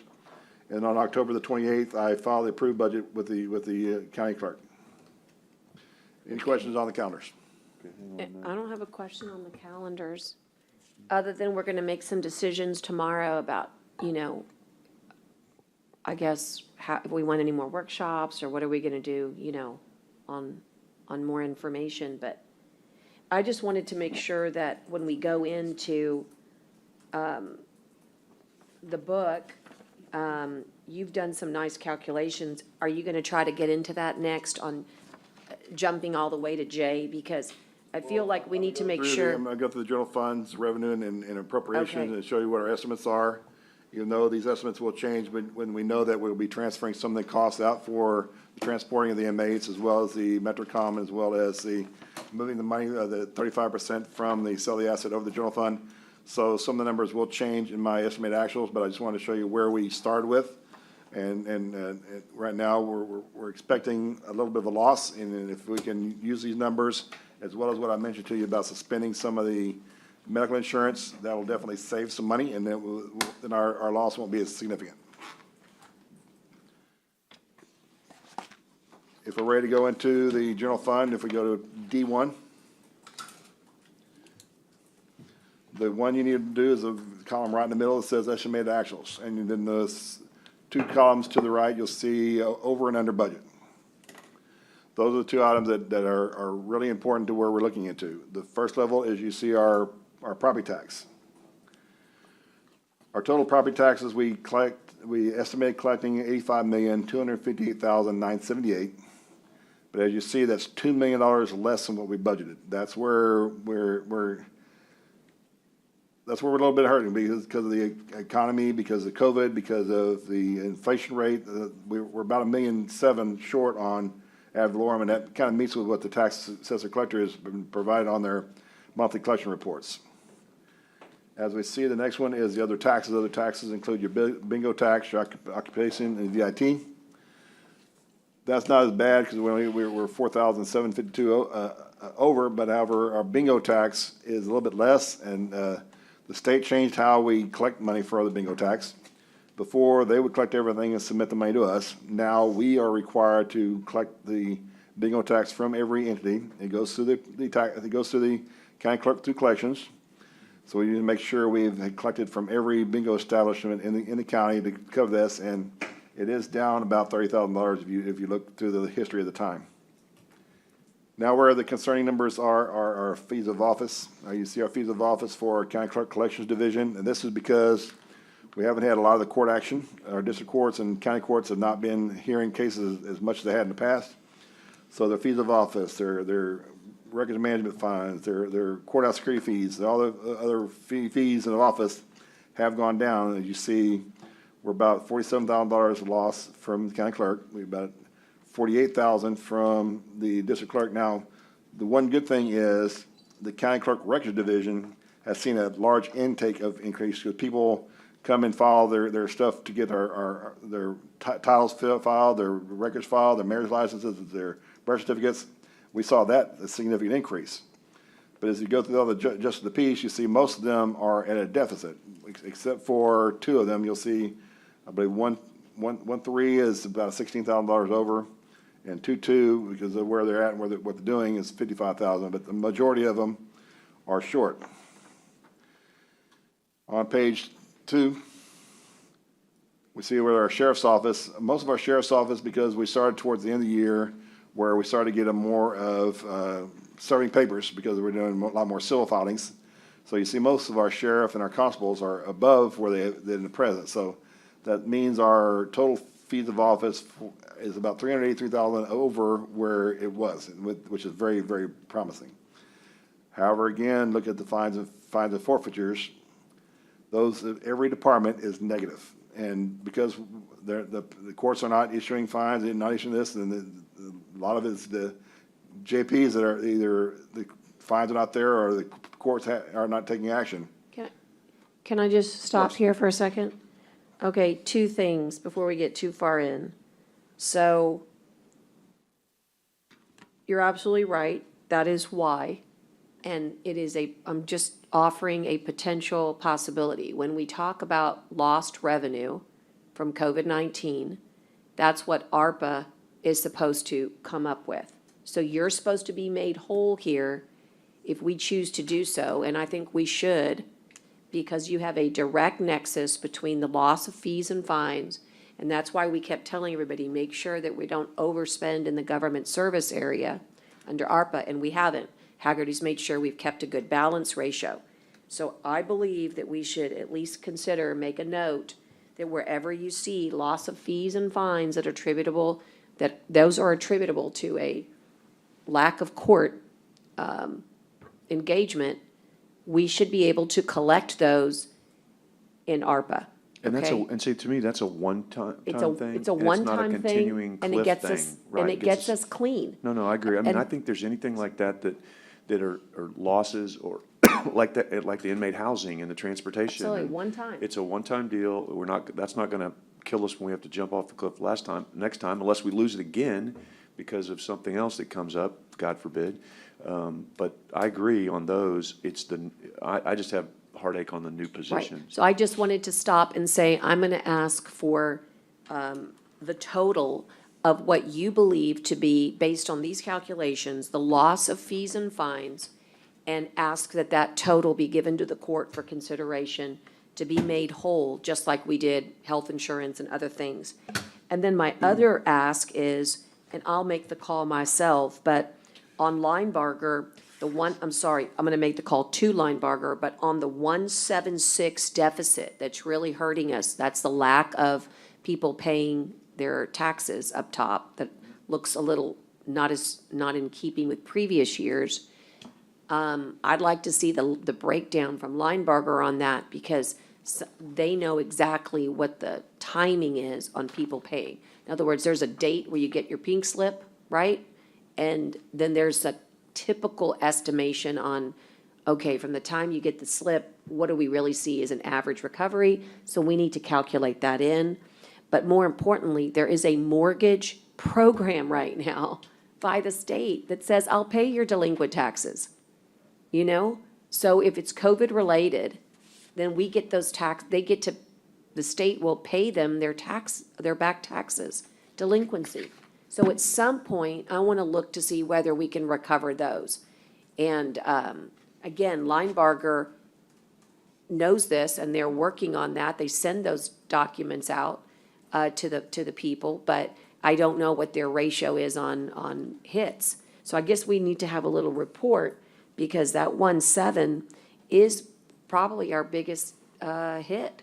Well, the one thing we need to also look into is, I know during the middle of the years, we added some more certs and TIFs and balances, and once you do that, it's a reduction of taxes, because here's your maximum rate, then we did, so that could be that we've had to start paying into some TIF areas or higher TIF areas, and that could be where the reduction is. Now, that is a good, interesting concept. Yeah, I'd like to see that too. That could definitely be it.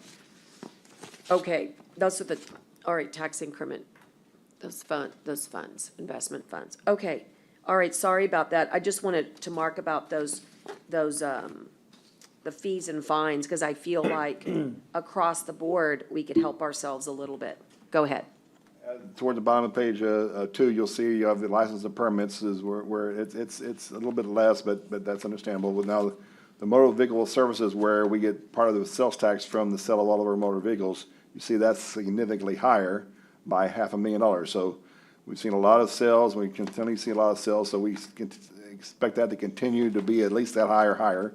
So that's a very promising number. When we go to the next page on D3, you'll see our salary reimbursements from everyone. Those are in balance where they should be. Now, the one large is when we start going to our bottom numbers, our indigent defense, as well as our state alcohol and state jury. State jury is down because we hadn't had jury expenses to get reimbursed from the state, but we expect that to continue once we get the courts running again. So even though that's a large number deficit, I don't believe we need to reduce any of that. Our hazardous waste is down slightly, but I think that if we continue through the year, we might lower that down, because if you see the history of that events, 250, 210, 190, 213, 265 may be a little high, so we may reconsider that. Our tax collection fees, what we do from other entities, we're a little bit less, but that's just the way it works. So you'll see the other governmental revenue is basically our grants. We had a large number of grants the prior fiscal year, and we didn't have as many grants this year, so that seems like a large reduction, but if we don't have the grants, we don't have the money, and if we don't have the grants, we don't have the grant expense, so those kind of wash out. Housing of inmates for our juvenile contracts is a little bit lower because they haven't had the balances to bring the people in, and so it's a little less than you see history, but we believe that'll start going back up. We had a little bit of federal inmates to housing. Charges for services, again, because of lost revenue, like we're talking about before, it's gone down from $900,000 to $500,000, and so we're down by $153,000. Now on page D4, the big one in history is the interest rate, but we now know that our interest rates, because the Federal Reserve is going to be going up. We've seen some numbers where we're going to start getting 1 to 1.5 to 2% from our pool funds, as well as where some of our CDs will start getting 2 to 3%. So we'll start seeing some return of our interest. It was down, but that was just because of COVID. For refunds, we didn't really have any workers' compensation, because that way we currently have our workers' compensation number. However, that might change now when we convert it back to the previous vendor. I believe we're now with TAC again, so that might change. But our other reimbursements and other court actions are right about a little less than what they need to be. For other reimbursements, I believe that's an error, so I'm going to revise that, look into that number. That shouldn't be 212, it should be a lot higher than that, so that probably is an error. Our court-appointed attorney reimbursement is $58,000, but that's based on those people that have court cases that actually come back and reimburse us for their attorneys. For other income, we have your sale of income, your sale of printed materials, your copy fees, and miscellaneous revenue. Even though they're down, the history is about correct. So even though it's down some, we feel that's okay. So the total revenue loss is $2.7 million from the $104 million we had for a budget. So we're estimating collecting $101 million. Our transfers are right at where they need to be. So there's almost no impact. The only impact is that the 13th Court of Appeals, because of the lost revenue in the district clerk level, I can't transfer some of the funds from that. That's $3,000 reduction of that. So you'll see a slight reduction there. So we're expecting to bring total revenue in of $103,945,367 at a beginning budget of $25,940,567. That's our revenue estimates for fiscal year 22-23. Do you have any questions?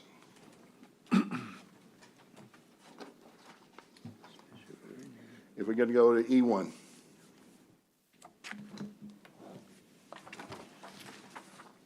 E1, again, is your estimated actuals. Again, that's going to be your middle column where it says estimated actuals, and 2 column over where you see over and under budget on estimates.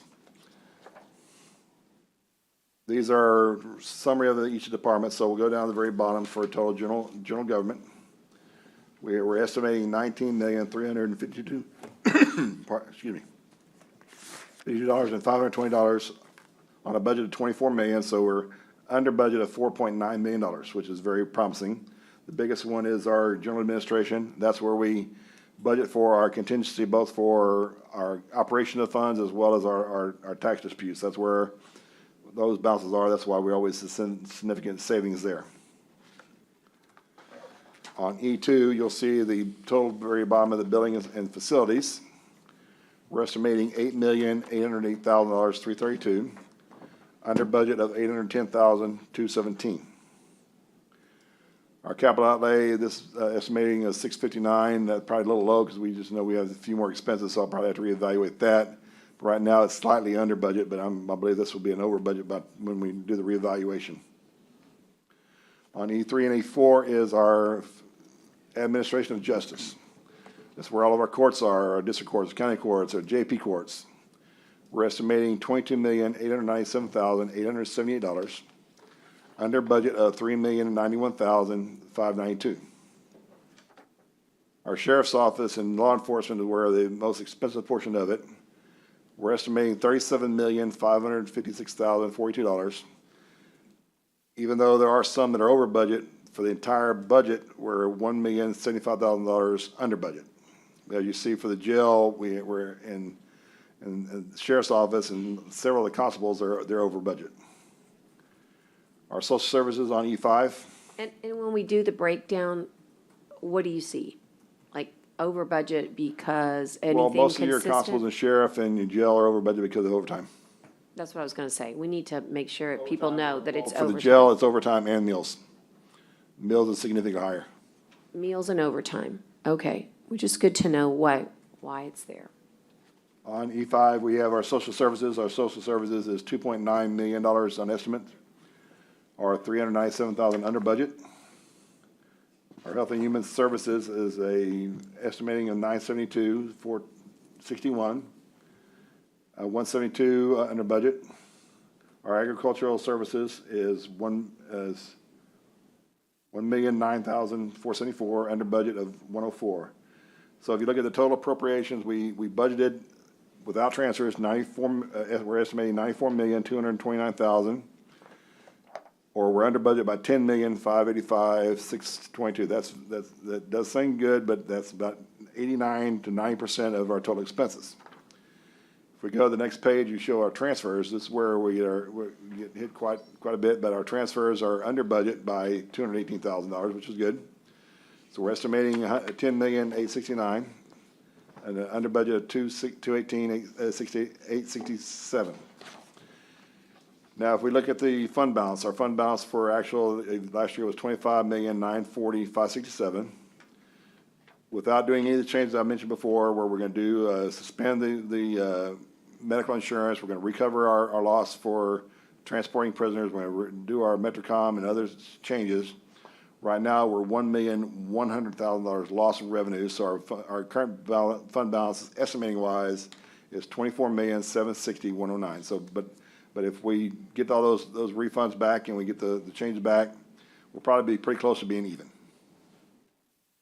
That's the revenue and expenses for the general fund. I'll be glad to answer any questions you might have. We can go into greater detail if you want to item Q for any department.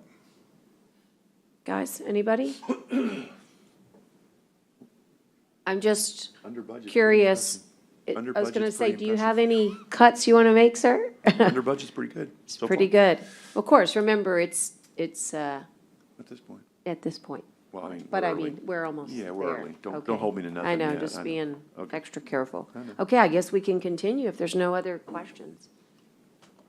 Go ahead, Dale. And I said this to Dale earlier, and I wanted to tell you, I was looking at this over the weekend, and y'all really, I want to say this, like publicly, y'all really did a good job on this I budget. agree. But I mean, really well presented. We've learned from, this is a continuation of Steve Learned from creating this. previous We've done some small modifications, but so it's just continuation of that. It tries to give you as much detailed information as you want.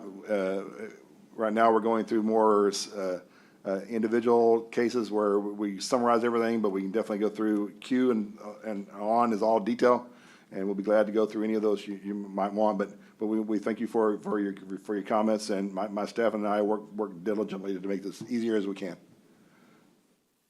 We're gonna go through F. Basically, this is just a summary of what the department requests were, what the operating increases were, what, if they had any equipment requests, personnel requests, or reclassification requests, and any adjustments that my staff and I have already made. Now, this is not the proposed, because some of the equipment for the general fund, it was put in there at 100%, but we don't take that out, because we always work with Teresa and Ida on the capital outlay, determine what is the best to appropriate. But just so if you go to F5, I believe it's F5, right? You'll see that the total operating increases that they recommended was $5,694,000. We're not proposing that. We cut that down significantly, but we wanted to tell you this is what the departments requested. This should match everything we provide to you already in your budget requests we've had earlier. But that's where we started from, and we've definitely made a significant cut. So when we get to those bounces, those will be the case. You'll see on F6, you'll see each of the departments for the other operating funds, your road fund, your stadiums, fairgrounds, law library, inland and island parks, as well as your airport funds. That's where we're at in the moment. The law library is right now kind of in the hurting position. We might need additional funds this year, but that once Ida gets this thing running again, that shouldn't be an issue. I'll be glad to ask any question on F. One question, Dale. Sure. On F6, Yes. under Stadium Fairgrounds Fund, Yes. that dollar amount pretty much stays the same every year, right? I mean, it doesn't fluctuate too much. Normally, it doesn't change a lot. The operating funds for working with Teresa and Ida and working with Jason on the staff over there, it all depends on what their estimated funds are that they need to transfer between us two. The stadium almost never changes. The one for the fairgrounds, it went up slightly because I think we have to do a little bit of the capital improvements that we agreed on to. So there's only a few minor changes every once in a while. We've got the sale of assets that we now have additional funds that these funds can now probably be used for a lot more changes in fairgrounds. Or if the court so chooses, we can transfer this over to the sale of assets in 133 and use that for whatever the court desires. But normally, there's not a lot of changes in the stadium fairgrounds. So I want to focus mainly on the stadium because, we just approved in our last meeting, I think, or two meetings ago, a contract for a big event there at the stadium, at the baseball field. And I think that may be a sign of things to come. I think there's going to be a lot of interest in wanting to use that facility. So, I would like to look at using some of my funding in the future, maybe my ARPA funding, to help do some adjustments, some improvements to that.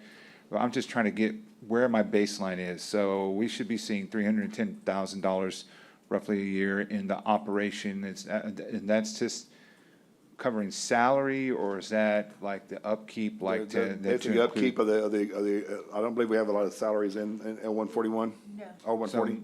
140? This is mainly just the upkeep of the insurance and maintaining the lights and the stuff at the stadium fairgrounds. Okay. As you see, there's 1.17 million in the sale of assets. Those funds can be used to make the stadium better if you want to. That way you don't have to use ARPA funds if you don't so Okay. choose, but. That's good to know. Yeah, because I'd like to. I think that, I've spoken with the judge about it just because, we get requests every year. I think the last school maybe to use the baseball stadium was And now London. The 310 is just budgeted. That don't mean Stadium, we spend 310,000 a year. It's just that's what the budget is, so. That's what's budgeted, yeah. Yes. I just want to get a better feel for that so we can know moving forward now that we're out of the, getting out of the tunnel from COVID, that we can get our crews back to working and improving the facility and keeping it at a level that it's able to use for a music festival one weekend or a baseball playoff game or series the next. We're poised for such a great location, and I think that's why previous commissioners' courts decided to put so much of the taxpayers' money into that investment. And so I think we need to recoup it. I think we need to make sure that it's a viable option, because some people will look at it and say, well, some of the seats are, need improvement, or the painting or the field itself has kind of gotten in disrepair because our guys were out responding to COVID and not able to spend time like they normally would maintaining that field. So I just wanted to get an idea where we're at with that money, so then I know, you know, what can we put in, or what do I need to put in? But that 1.1, if that's available, then definitely like to see that, put some of that into, if that can be applied to the 141 fairgrounds, that would be great too, but John, that is it- helps me out. Is that a, like, that seems to be like that big picture discussion. I mean, what do we really want? What is that field's future? You know, I mean, if we really talk about that, I mean, everybody now has a baseball field. You know, we hope Robstown maybe, or TM, but now they've all got fields. And so I think there's a big picture discussion on that we need to have on really what can we do with that field? Is that something we could repurpose? I know that's a very Yeah. touchy subject, but I mean, like. Well, could not we- if it's Top Golf. Right, right, right. I mean, Or not if a- it's, you or- know, or a housing soccer development, stadium, or- right? Or a big, beautiful office. There's gotta be a way to look at, you know, that field and where it needs to go before we spend any more money putting anything into Yeah. it, because if we could come up with a repurpose on that, that would make it, because right now that doesn't help Robstown, that doesn't help the northwest part of our area because it's not being used, right? So if we could figure out a way, good suggestion, Topgolf, you know, if someone like that would come in, or, you know, and repurpose that facility before we spend any more money on it, I think that would be a better, like, potential revenue generator for the county and for that area than that baseball field, and just continuing to throw money after that one. But that's just, I think that's a very valuable piece of property, you know, to do something with, that could really be an economic driver if we do it right for Robstown and the northwest part of our county. Yeah, just remember, it's like 4 minutes to Cal Allen It's from unreal. I there. mean, could you It's do, so you know, maybe you close. do an RFP on that thing and see what people come back with. And I know we've got some bonds tied to it, and we have to, No, we're good Not- now. We're good now? That's done, that's done. We're good. so we could just do a Every little. year, We're good. Every year, we transfer $1.1 million We're to the good. Stadium Fairgrounds. Stadium gets 100,000 of it, the Fairgrounds gets $1 million of it. So we transfer general fund money to operate those every year. I just, this is gonna sound small, because that's such a big, good conversation, but I was there last night, and so I've got pictures on my phone.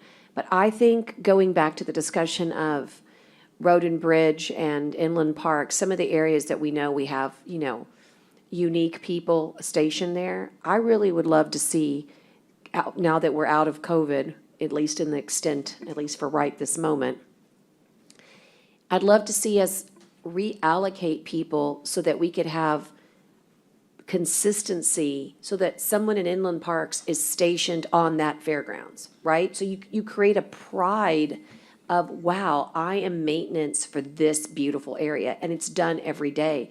The way we do it, all we do is we shift people all day long, and therefore nothing gets 100% attention every day. And I can show you on my photos, I brought him to show John why that doesn't work. And so I just think that I hope maybe if, as we address taking salaries up, that we can also address the organizational chart, because if we had one person or two people stationed at our major facilities every day, you would see major improvements every day. And you would also see the pride of, hey, this is a place I take care of. I don't know how we got away from that. It happens at this building more than any place where you can see evidence of things not working right, because people get pulled off. That's different, right? That's a PW, but on inland, we could do, and I just think we would have better success. And again, I'm out there all the time, so I see when there's positive and I see when we haven't been out there.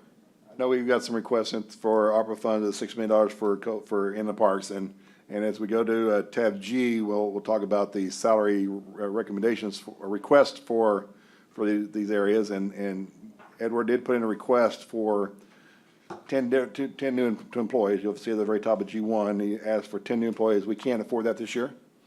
Maybe we can add, if y'all don't realize, 170 is Inland Parks, but they receive 100% of their funding from the general fund. 100%.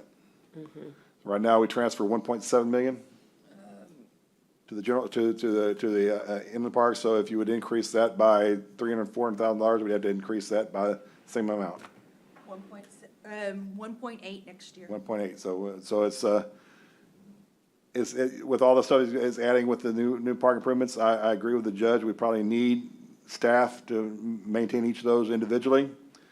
But can we afford it this year? I don't believe we can. Yeah, I mean, I hear you. I just, again, you can't make these investments and then allow them to fall. You know, it's like having nobody on your beach.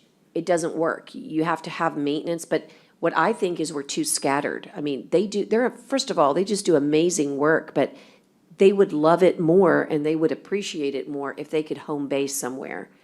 And you could even have a schedule, Monday, Wednesday, Friday, these two, I know they work their schedule, but I promise you that, it would work better if you had a groundskeeping crew that worked certain facilities only. The improvements that Edward was putting in for the 6 million included soccer fields, included baseball fields, and in different parks, and they need to be maintained. Yeah, you'll never be able to support that because we can't support what we've got now at a high level. But so I like the idea of looking at assets that can bring in revenue like the stadium and then being able to dedicate it, you know? I like that. So basically, we go to G1, and these are all the recommendations for new positions that were requested by the departments. See the summary at the total at the very bottom. The general fund has a 31 employee request of 1.5 million. One special revenue fund, which is the Gomesa, which we're not going to account for, so that will be taken off. The operating funds is your 170 or 180, and take $77,000 out of that 700,000. So it's still a total about $2.2 million or $2.1 million total request. These are not recommended; these are requests. Going to page G2, this is what was requested from the departments for ARPA. Now, this is where I got these requests, where I recommended some of these balances, but again, once we get the stuff, I can remove several of the requests from the bottom and only maintain the top number for ARPA. Do we have any questions on the new staff? New request. On H1 through H6, I believe it is, or H8, H7. These are all the departments that put in a reclassification request. Now, if the court so chooses to do a cost of living increase, most of these reclassifications will be reduced. The only one I would recommend to maintain would be the one for the sheriff's office of the jail. They put in a request for 24%. That's a little bit higher than what we can expect, so I'm recommending a 10% increase. So that would be the only one I would recommend maintaining, with one exception, and that would be the one for the library. The library's computer specialist, this was something that fell through the means last year. Their computer specialists, they want to get them the same level as our other micro specialists. So the only thing I would recommend for that, if we do a COLA, would be the computer specialist on H5 and the cadets when we get to the reclassifications. The rest of the items, I would not request any increases. And we can do that when we get the request. Do you have any questions on reclassifications? Now, I is our capital outlay request for each department, and we kind of divided this by what we think can be done and what we know needs to be done through major operations. You'll see that at the very top of the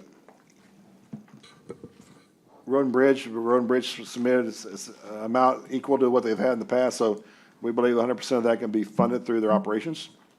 That includes a John Deere backhoe, a flatbed brush truck, a 3,500-gallon water sprinkler truck, and another tandem truck that they believe needed.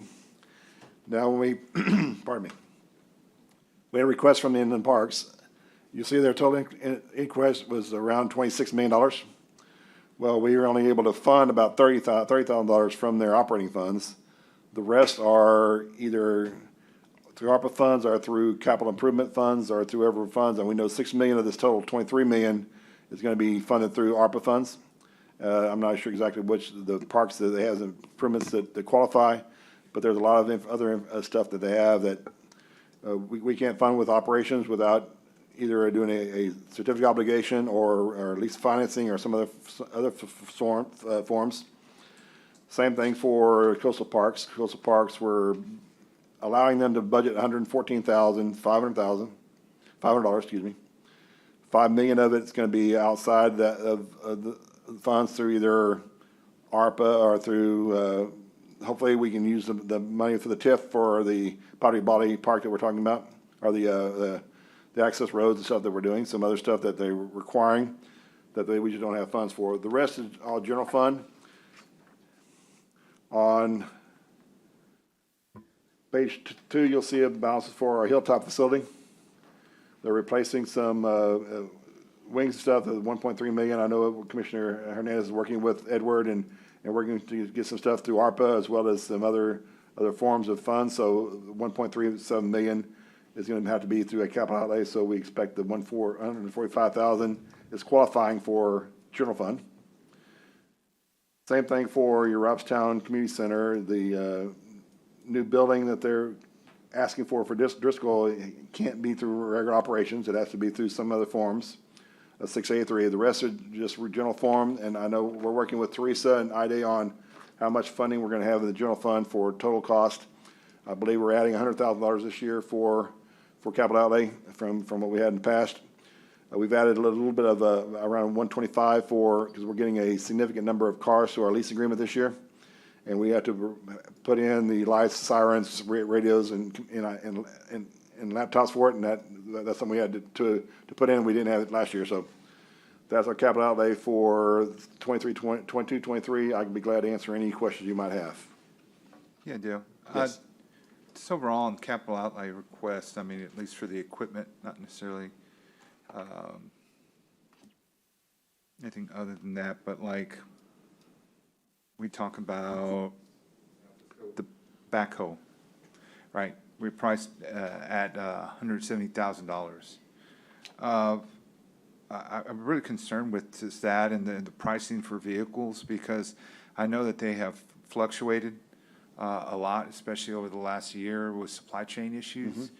And we still haven't caught up as an economy. So what are these? I mean, I know everything with budget is an estimate, best estimate we can.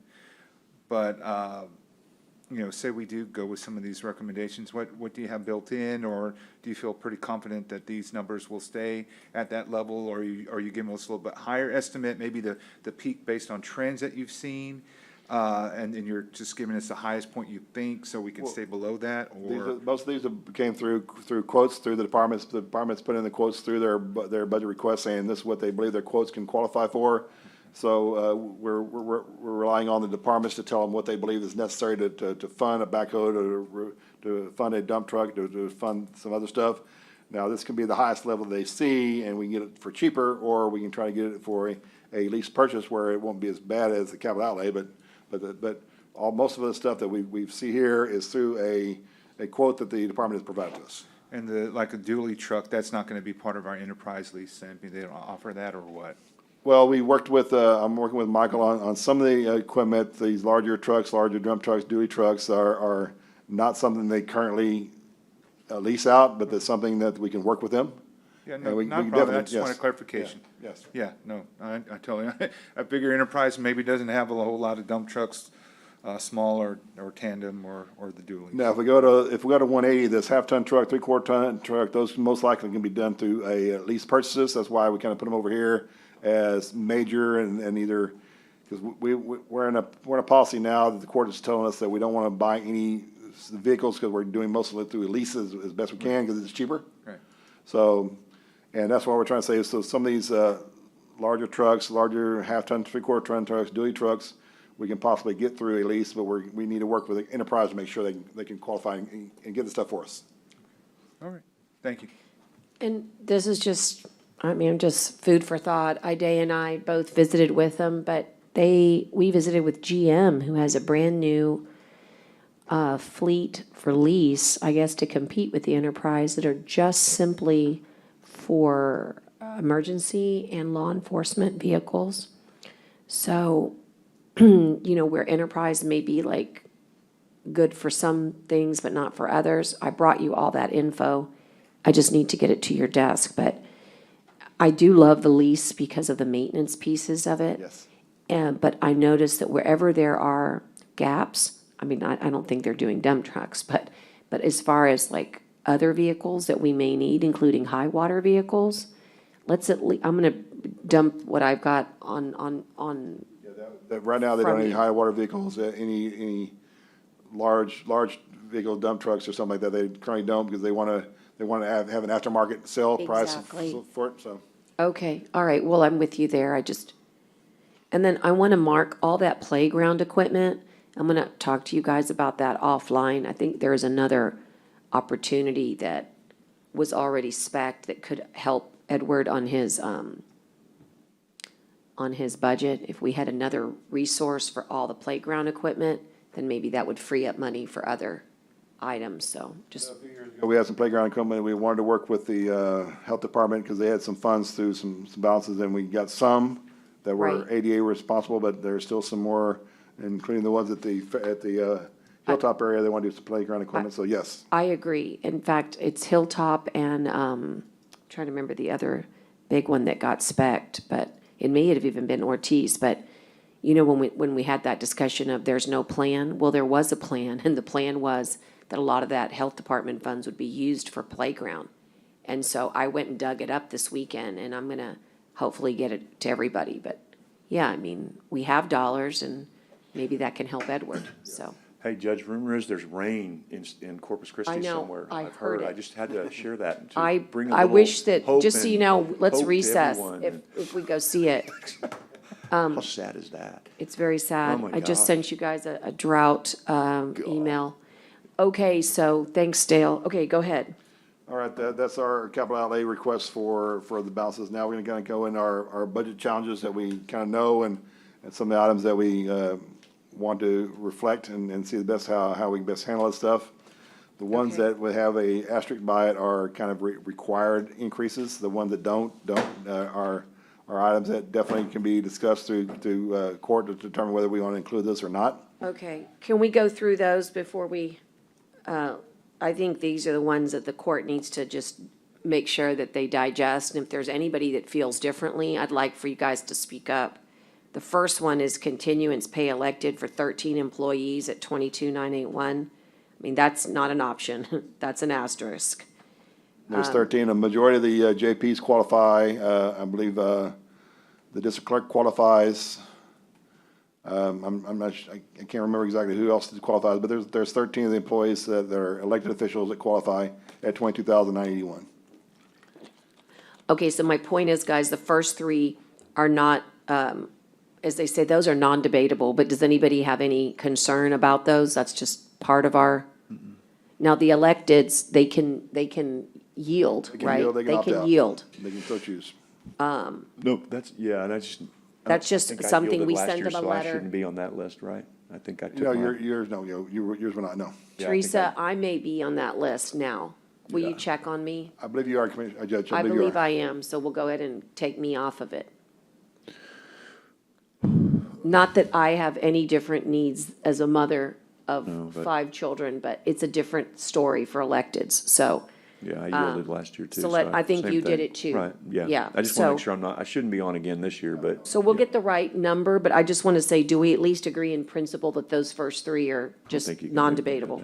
The list of all the elected officials who qualify, yes. First Okay. 4, probably, Judge. And first then 4. go to the next, I was going to say, then we'll go to the next one, that's non-debatable. Department heads, I qualify the department head for this, for the 8 employees at 18,000, there's only a few. The majority of it is your regular employees, there are 258 regular employees at 281,000. Those cover the balance we told you earlier. This is the largest set of contingents we have every year, is the first year, what they say, so this is the largest amount we have each year. Okay. And And then, did you the go next back to one, budget challenges? I'm sorry. the next one is, the law enforcement adjustment, no problem there. And 315 then, employees at 414,000, yes. right, and then the decrease, no one's gonna argue here, right, about saving money? Okay, I'm gonna check that one. But on the prior year personnel changes after budget was adopted, I just want everybody to know that that number is 444,595. That represents everybody that during the budget year, we made adjustments to. It's got an asterisk, because obviously, that would be our choice, but I hope that if there is an issue, I hope that you guys would speak up today. Excuse me, isn't Yes. that number gonna change? Because didn't we just do something else for the DA last court? Go ahead and get us the right number. I actually stayed really late and got You that got it. updated. So that's a yes. good number. It's a good number. It includes for all your you. changes that you did Friday. Good for you. That's awesome. So that's a really good number. Appreciate that. I love it when we don't have to go back. That's great. Okay, and then the next one is the hospital district. And again, guys, I'm taking that one with IDA to discuss because I think that Jenny and I and Johnny and their folks need to go sit and talk about that one. In the light most unfavorable, they pulled a fast one. In the light most favorable, it's just a miss. And so we're just somewhere in between is a compromise. But again, we've got the two funded. And we've got This the- is just, The other two. I'm just making Just, sure. we always had No, I the know, but I'm two saying. funded. Right, I'm just saying, so the two, so I'm clear, the two that are, I think they've only hired one, right? So, Right. and there's another position that he's trying to fill. correct. Those are funded. No, No, we None of we the need an four? Not not this agreement. year, not this fiscal year, no. We need an agreement with MHID. We got that done. We got that done and brought to court, guys. We did too. At the very first year, when we brought in two for the sheriff's office, they were 100% funded from the hospital district. The second fiscal year, there was wording changes in the contract that removed the funding. So the second year, the county's paying for 100% of the cost, For the, for two of them. Yeah, so, just so you know, by the way, nobody Again. expected that. It's just that when we sent the bill to get reimbursed, they But- said, we don't owe you. but. And that's Yeah, because a what the point of contention. constable told me was MHID had agreed if they were 100% mental health officers that they would pay. That's what the constable told me. I haven't talked to MHID. Yeah, that's MHA said they good. will That's good. agree to, however, we don't have a contract with them. Okay, so here's the thing on that. We do. We just gave them MHID $4 million. So I would think today would be Hey, a really Brent, good time to go back and, I mean, I'll have get to be this honest with you, for I'm that. gonna disagree just for a second here. We're tight here on this. We're good. Look, there were two, in 2019, there were two officers that were in the jail. No, I know, I get Okay, you, I hear you. but- I just, but but I hang think we on. can get the two fixed pretty quick Right, because but unless the- the but constable but doesn't the two, misunderstand but it. the ones that we just did this year, those come out of their own MHID budget, and the contract has already come to court. We had it in there. Unless we tabled it, it came to court. There was an MHID. That's accurate, and, but I'm confirming right now that it actually has been voted on, because I know we've worked on it. Yeah, I'm almost, What I'm saying is, I guess, okay, so if we get the two worked out, we're gonna have to put something back on to defund, and that's not, I hate that word too, I'm sorry, No, no, that's such a listen. negative word, otherwise those positions are All we approved. have to We have to do- do something to unapprove them, let's look, use that word. look, all we have to do, let me make sure we understand this. To do the program, we need 6, and we were the ones that were a little chinchy and said 4. The two that are reflected here need to be paid for by the hospital district. I that's- wasn't gonna say That's that. 4, I think, isn't it? 218 is, Two original from the hospital district, but 218 is for two? Is for Yes. 2. yes. With But it benefits. it's the employees plus a car plus others, Yeah, it's other all, stuff, it's so. the whole budget, okay? That needs to come from the hospital district. Why? Because it's always been in the hospital district. It's just and I'm really gonna get to the bottom of it. I'm hoping it was a mistake and not intentional. But it can't be one of those things either that we go back, like, we've got to really Just so go you through know, that, because I we think- made a big deal with the hospital district saying, you know, if you, I don't, because what I don't want Johnny to come in here and say is, we're raising taxes because of all the asks y'all made No, again, no, like no, you did that no. last time. This goes back to his 2019 budget. He has so much more money this year, thanks to us, than he's ever had before with his last I'm year's just saying, budget. okay, because No, that no, no. shouldn't be a budget This- challenge. It I should either agree, be but Dale is resolved or so thorough, we it's take those here. positions off. I agree. I don't think it should be a challenge because put right there, HD needs to pay. And if people ask why, I refer them to the Health and Safety Code to remind them that behavioral health, indigent healthcare is a mandate of the hospital district. And if this is like a no-brainer. This is an argument between lawyers on contract. That's really all it is. Okay, so to me, this should not be a budget challenge. Either it gets fixed, or we unapprove the two positions that are the problem.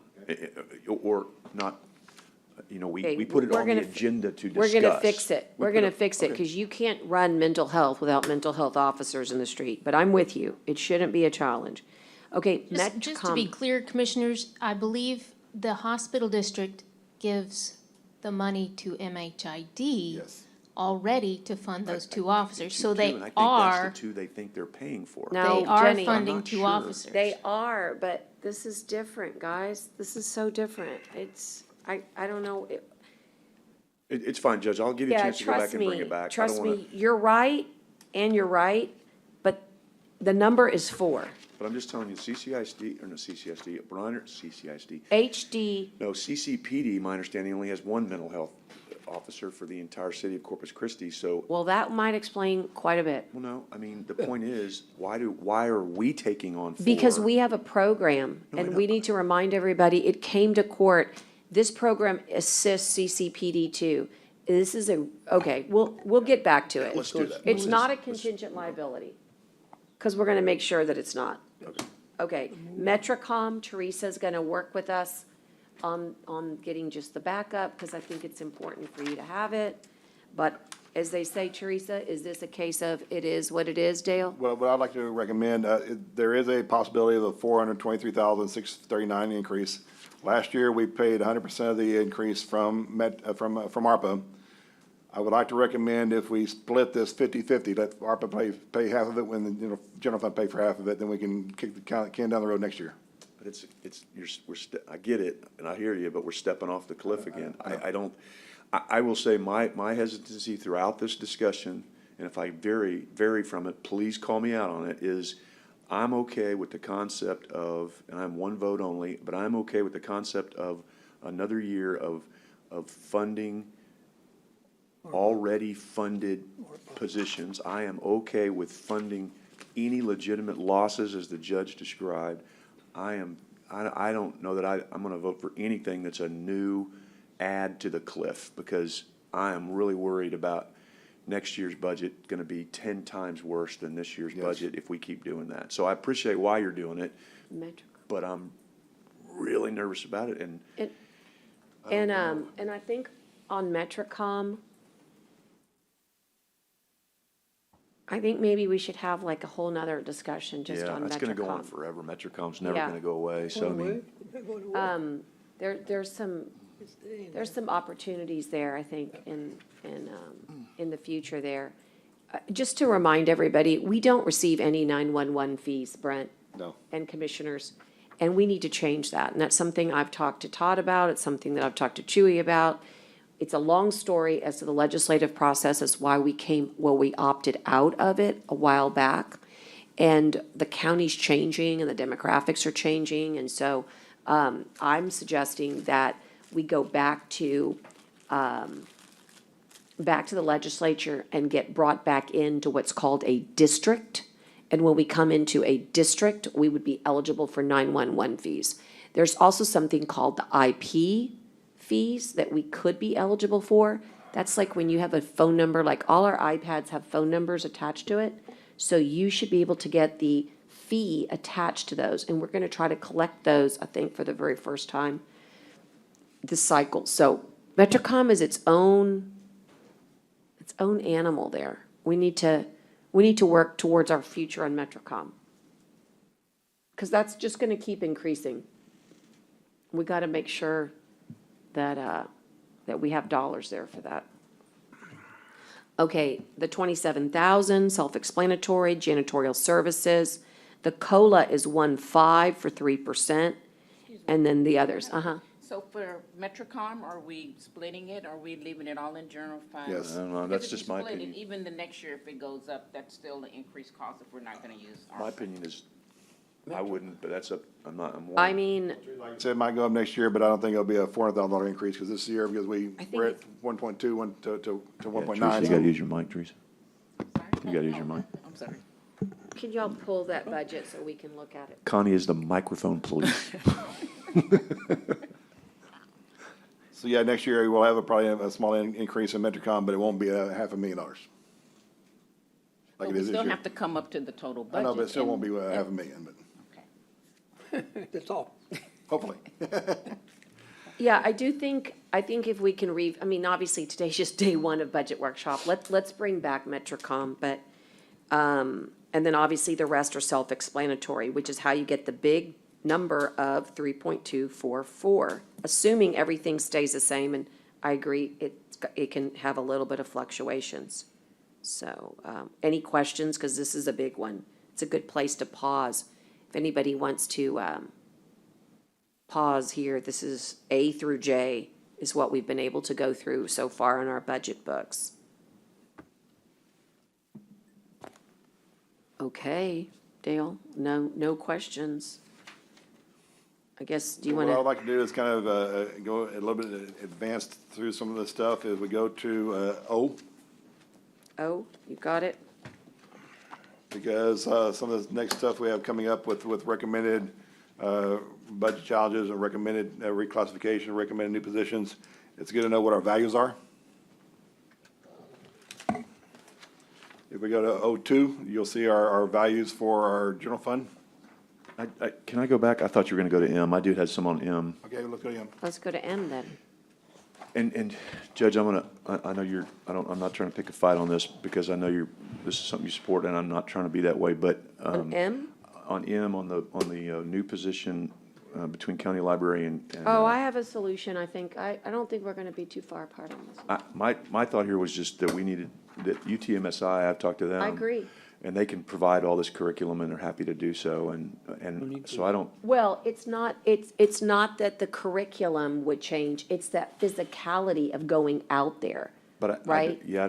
I just don't feel like we need a full-time person I, to do that. I think that, yeah, I mean, I think Especially that from we can Robstown. find somebody, I agree. Yeah. I think what we talked about is through NERS or UTMSI, or how about, I visited with the mayor about Port A libraries. There's so many great folks right there. Couldn't we create an MOU, I think with so. them? I think that would probably be cost-free. I mean, I talked to UTMSI, they were very willing to just I'm with help you. and- I'm okay, so- 100% with you. The so- only thing I need you to know is that, remind me, Dale, this person, it was 50% this way and 50%. I think she's still asking, just so you know, is that right?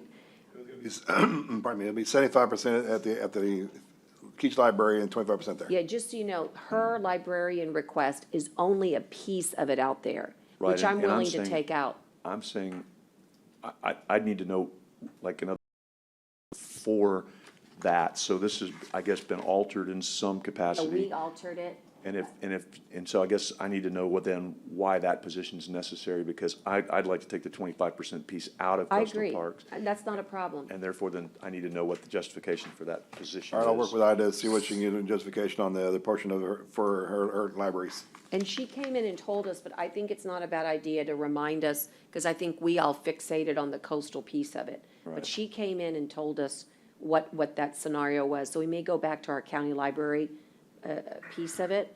But and I then- just, as long as, I mean, It's- in other words, if there's another justification, which. I'm comes- hap- Well, I gotta say, so I'm looking at this and it becomes one of the very few that Dale recommended, so of all the ones that were requested, and so, okay, fine, if we're taking out, so then the 25% is out of coastal parks, then that's out, Well, the okay? reason why I mainly put it in there, because we knew we had some kind of a response to the horse coil up here, the observation deck, and we had to have something there, so we had to have some kind of a library, so that's why I so thought that we had to have someone there, and that's the best way of doing it. So without someone be needed at 180, we may not need this one for the library. And that's up to, that's up to, I guess, Ida to kind of come back and say, Yes. okay, Yeah, this that's is why right. I still need it, and then the Yeah. court can decide, but I just, as long as the coastal park section's out of it, Yeah, it was the opposite, I can't see you with, that's, yeah.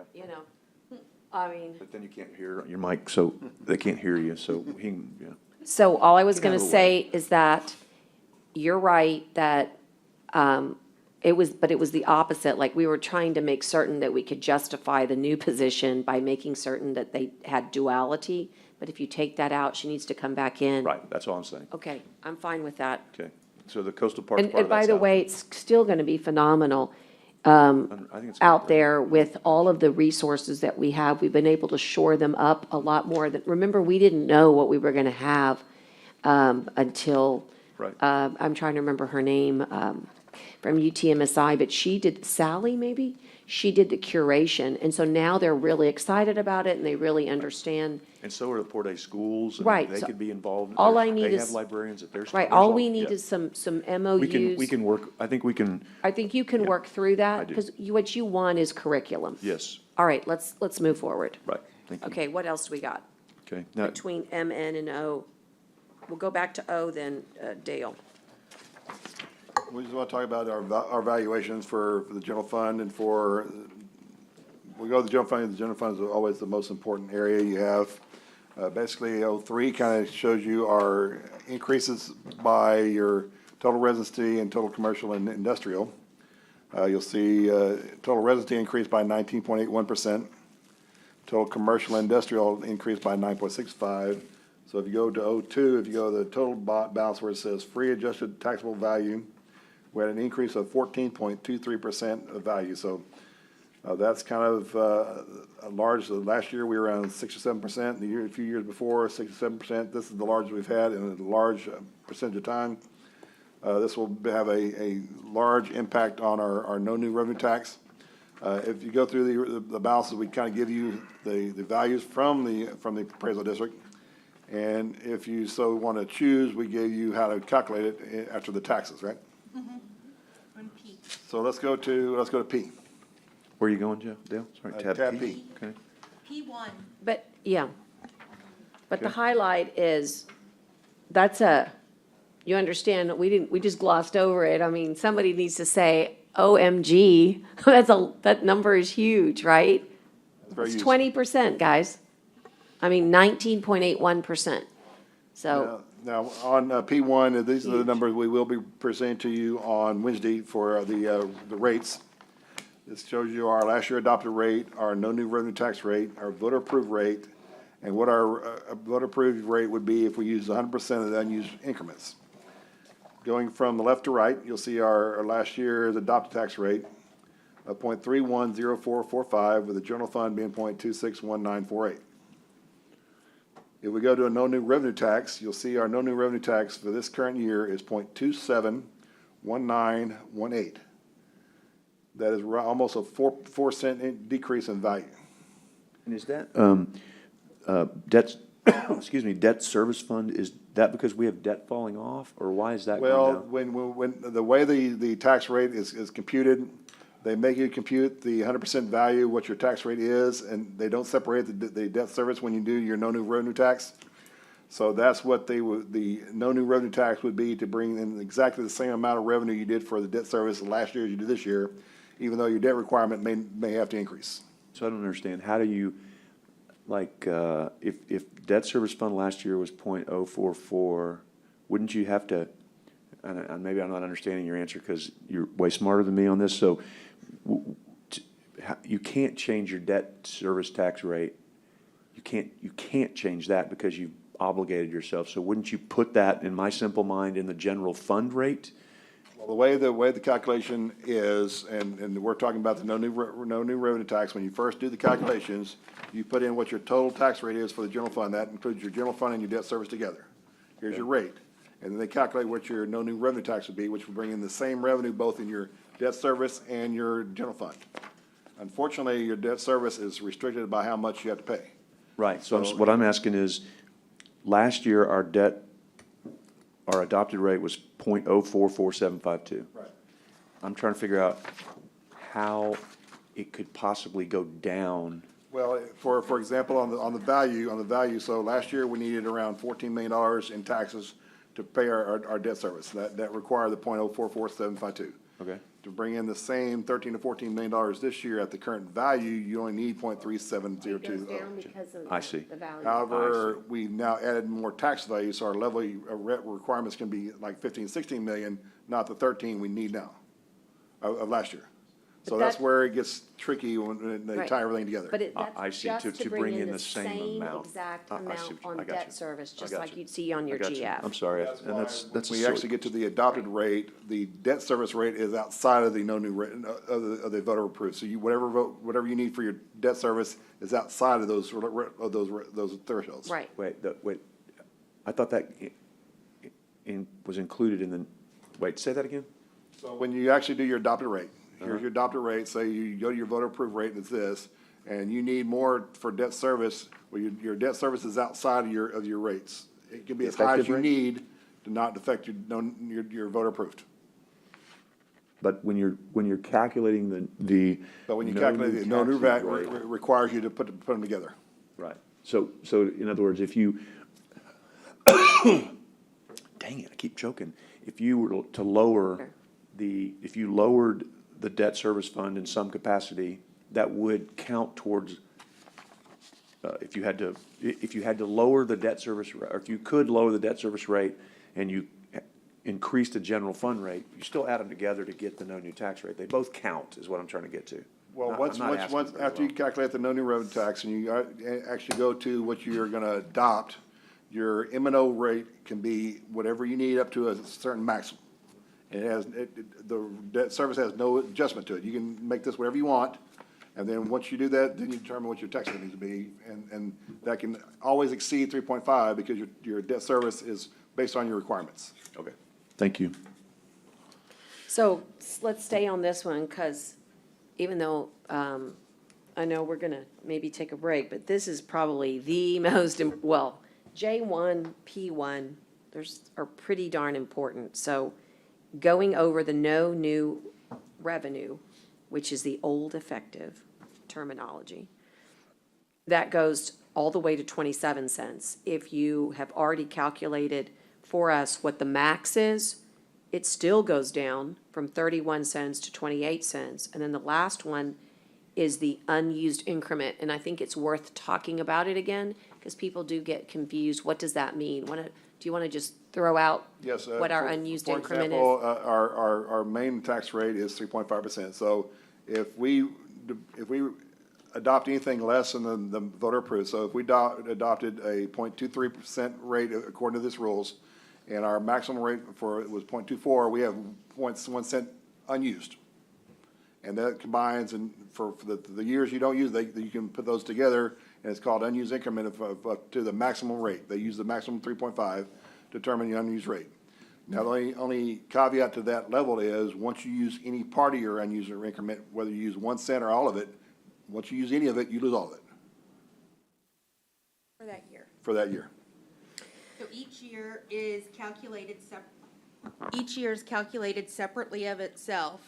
And if you use any portion of the unused increment for year one, you cannot use the rest of it in future years. If you use any part of it in year two, you can't ever go back and get the portion that you Unused of the didn't collect. And after 3 years, you lose it. Yes. So if you don't go back and use year one, on the fourth year, you've lost it. So if you don't use it by the third year, you're never going to get to use it. So what's y'all's recommendation on this? Well, we got a few scenarios talking about it. Well, let's first do what the rates are, and then we'll kind of give you a few scenarios and how we calculate the numbers. Okay. As we said, our no new revenue tax, if you follow down, is 0.271918. As we say, that's around almost a 3 or 4 cent decrease in taxes. If we use the voter approved tax rate, 0.35, we're at 0.285535. Again, that's almost 1.5 cent decrease, maybe 2 cent decrease. Well, why is that called voter approved rate? That's what the tax code now says. It Oh, used to be really? the rollback rate, which means that basically that's the highest rate we can go without requiring an election. We call that politics. We need to change that name too. I agree. I don't like that Because either. there's not an election, voters not necessarily approving this, it's just that they said that now the rollback rate is now the voter approved rate is the maximum we can use without having an election. Okay, Except so that's the old unused. rollback rate? Yes. Yes. All right. And as Lisa was saying, if we use the unused increments, we can get up to 0.291695. and the unused increment is 0.006, so a little over a half a cent. And that, but you see all those three levels, even though we use, are still below 0.310445 of almost a cent. But if you use that, you're saying you can't use any more of it? This is like it's a one-time use? Well, No, this year, You have up to 3 years. every to year, use it. you have unused increments, possibility that you use up to it, but once you use any parts of it, you can't use it again. So Betancourt, Sit back. it's all right, it's just, I feel like, so when Senator Betancourt designed this is the one gift he gave to counties. He said, if you save the year that you need it, as long as you use it within 3 years, we're gonna let you have a savings account and you can tack on to your 3.5. Because there might be, they contemplated that there could be a year. Now, he did this before COVID, right? So he didn't know, but it was a great idea. The other thing that happened, as you guys know, is that we've been under major declarations. And of course, the counties, and I just sent this text, the reason I've been watching drought so carefully is that the governor has put almost 100 counties in drought declaration. They can go up to 8% per the Betancourt. On a drought? Well, I don't know if the drought, That's- no, no, that's it's excluded, it's right? excluded. It's excluded, sorry, you're right. But on the Betancourt, you can, if you have a declared emergency, but they said no to COVID. They said no to COVID, they said no to droughts. Right, so it's all like, but if we say it's okay, they have their own rules. But the bottom line is that, Gotcha. So we. this would be above the This 3.3? this is the gift that keeps on giving for 3 years. But if we don't, And did we use any of it last year? nope. We've been banking for 2 years in a row. So again, So this would make it go above the 3.5%, but but with the bank, okay. But it would, Wouldn't hit the it rollback would rate. still Wouldn't be, affect Not the rollback. required. yeah, but look, it would still be 2 cents lower than last year's rate. No, I get it. It would not and it require election. Pardon? It would not require voter election. No, right, it wouldn't hit in other words, No. the rollback rate represents the rollback, or the voter approved / I'm gonna call it rollback rate, Yes. on the proposal is 3.5% increase. The second one is the rollback rate versus, or plus the unused increment, which gets us to be able to go over the 3.5 because we have a banked increment. Okay, I got it. That's, that's as confusing as it's ever been. Like, I like the fact that they changed it to the no new tax rate, because the effective rate, nobody understood what that meant. But then they went back and, I think the rollback rate, everybody understood, and they Yeah. changed that one. It doesn't make any sense. And these increments are extremely hard to figure out. We agree. Okay, go ahead. Well. That's just my But commentary. the for bottom, whatever it's I worth. guess the takeaway here, Dale, is that if we go the maximum that the state lets us go, plus use all the banked, our savings account, because that's what it is, it's a savings account, we're still 2 cents lower than last year. And that's really why P1 is the story. So anyone listening in TV land, Yeah, it That's represents the- an that's the increase. story. It represents an increase in overall taxes, but a decrease in the tax rate. by a huge amount. I mean, It's just- an increase it's in the tax levy and a decrease in rate, yes. Right, so your taxes go up, but your rate goes down. It's- almost by 10%. So it's just, the facts are the facts. Yes. It's an increase in taxes, but it's a decrease in the tax rate. Right. But it's an increase in the no new tax rate. So, it's just. And I'm not- Well, not- and that's, I'm of not- course, and I'm that's, not opining, I'm Right.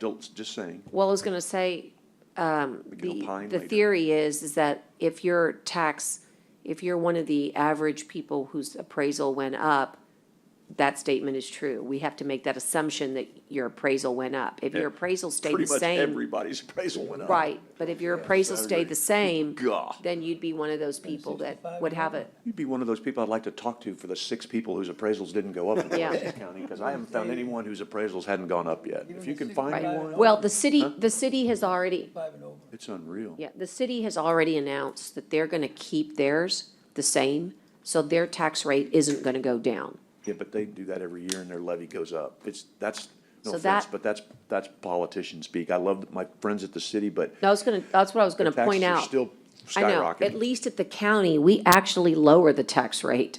which is the only thing we can control. At the city, they're keeping the tax rate the same, which is not, I fought over there for doing, I Okay. didn't get I just anywhere on wanna that make sure either, that we're so, all in- believe all in me, I lost a agreement lot of there. votes over there on that too.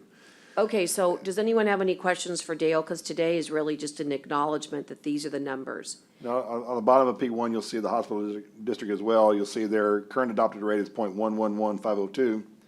And if they use a no new revenue tax, it's 0.097, and their maximum is the 8%, so they don't have the unused increment for them, that's 8%. It's 0.106188, so again, even with them at 8%, if they did that, their rate's also going down. So we're gonna kind of skip ahead, we show you the calculations of the general fund, farm to market road, but let's go to tab P6, please. We kind of throw you a few scenarios. We can definitely calculate any scenarios that y'all want us to do. But we try to do the no new revenue tax, the voter approved rate, and then the unused rate to determine, show you where it is for the general fund as well as the debt service and some other ones. But most important is the general fund. So if we do the no new revenue tax for the general fund at the rate, at the value we put in, that would bring in $777,240, which roughly means that that's the amount we will receive on new property growth in the county.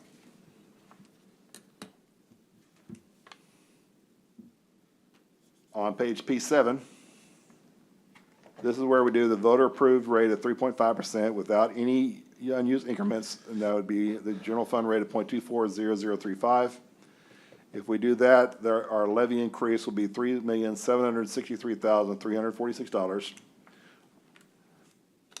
And on P8, we want to give you what the prior year rate, but we can't use that because that exceeds everything. If we did that, that'd bring in $11 million, but we can't do that anyway, so we can't do the no new rate. We're going to go into the P8B, I guess you put a B on there. Yes. This is our unused increment. This is our unused increments. It's still a reduction of the overall tax, but it increase in levy, of course. The rate is 0.246159. If we so choose that, that would get us $5,935,188. That's the increments of the tax rates and the scenarios we currently have. I'll be glad to answer any questions on the general fund if you have so at the moment. Okay. Any questions? Okay, I'm curious as to what everybody thinks. This is supposed to be a workshop, so the only way you can get to the next day is if you understand where we're headed. You can put in Commissioner, any scenario you also choose. right, Commissioner Chesney, are you an advocate of the effective rate this year, which we all call the no new revenue now, which would be the 27 cents? Yes, ma'am, but Okay, that's fine. It's just a workshop. It's not meant to punish people. There are others to do that. Commissioner Hernandez, what do you think? You still studying it, or? Yeah, I was kind of it's a lot. back thing, Yes, the 3.5? yes. Okay, all right, that's a fair assessment. Commissioner Amadas, how are you feeling? This is, again, very preliminary. Yeah, because it's super early. Nobody's, Nobody nobody, even Commissioner We just want to see Chesney. what kind of scenarios we need to could put together change. for us, so we know where we're talking about, so we can I put don't in our even know why changes you and let you come, know where it's dude. at. Just Still go have, home. I still have input. Go home and relax. I still have input. Yeah, I still go home and valuable input that relax. helps cut things where we can cut things, right? Oh, yeah, that's real helpful. It is. Go ahead. Cuts are John, good. what do you think? Cut. What do you think? Yeah, I think I'm at the 3.5 as well. 3.5? Okay. And Commissioner Jag, how do you feel? Well, I'm at 3.5, but I'm still looking, I'm still looking at. The increment? The increment, and I have some questions I need to ask Dale. Okay. Yeah, this is early. Which is 6 or 5, but, I just got some questions I need to ask. And Judge, you? Oh, I don't have to say. This is just workshop. Well, yeah, you don't have to, but we'd like to know. You ask everybody else, so I'll Oh, I ask you. know. I just wanted to make sure everyone else had a thought. I'm going to keep mine, I'm just thinking Oh, still. come on now, Judge. I know you're more than just thinking. You just don't want to give it out yet. Come on, That's right. you made us all say something. No, Okay, we let the call rec- that free will, my friend. Okay, let the record reflect. Let the record reflect that. I mean, you look at this more than any of us. I would think you have a look at very, this- I look at this super hard. well, no, but you've seen it way before the rest of us. Right, So I you're would right. think I you have a think strong that thought on this, no? my thoughts are that the contingency liabilities must be addressed with the exception of the one we've already talked about, which is the mental health, okay?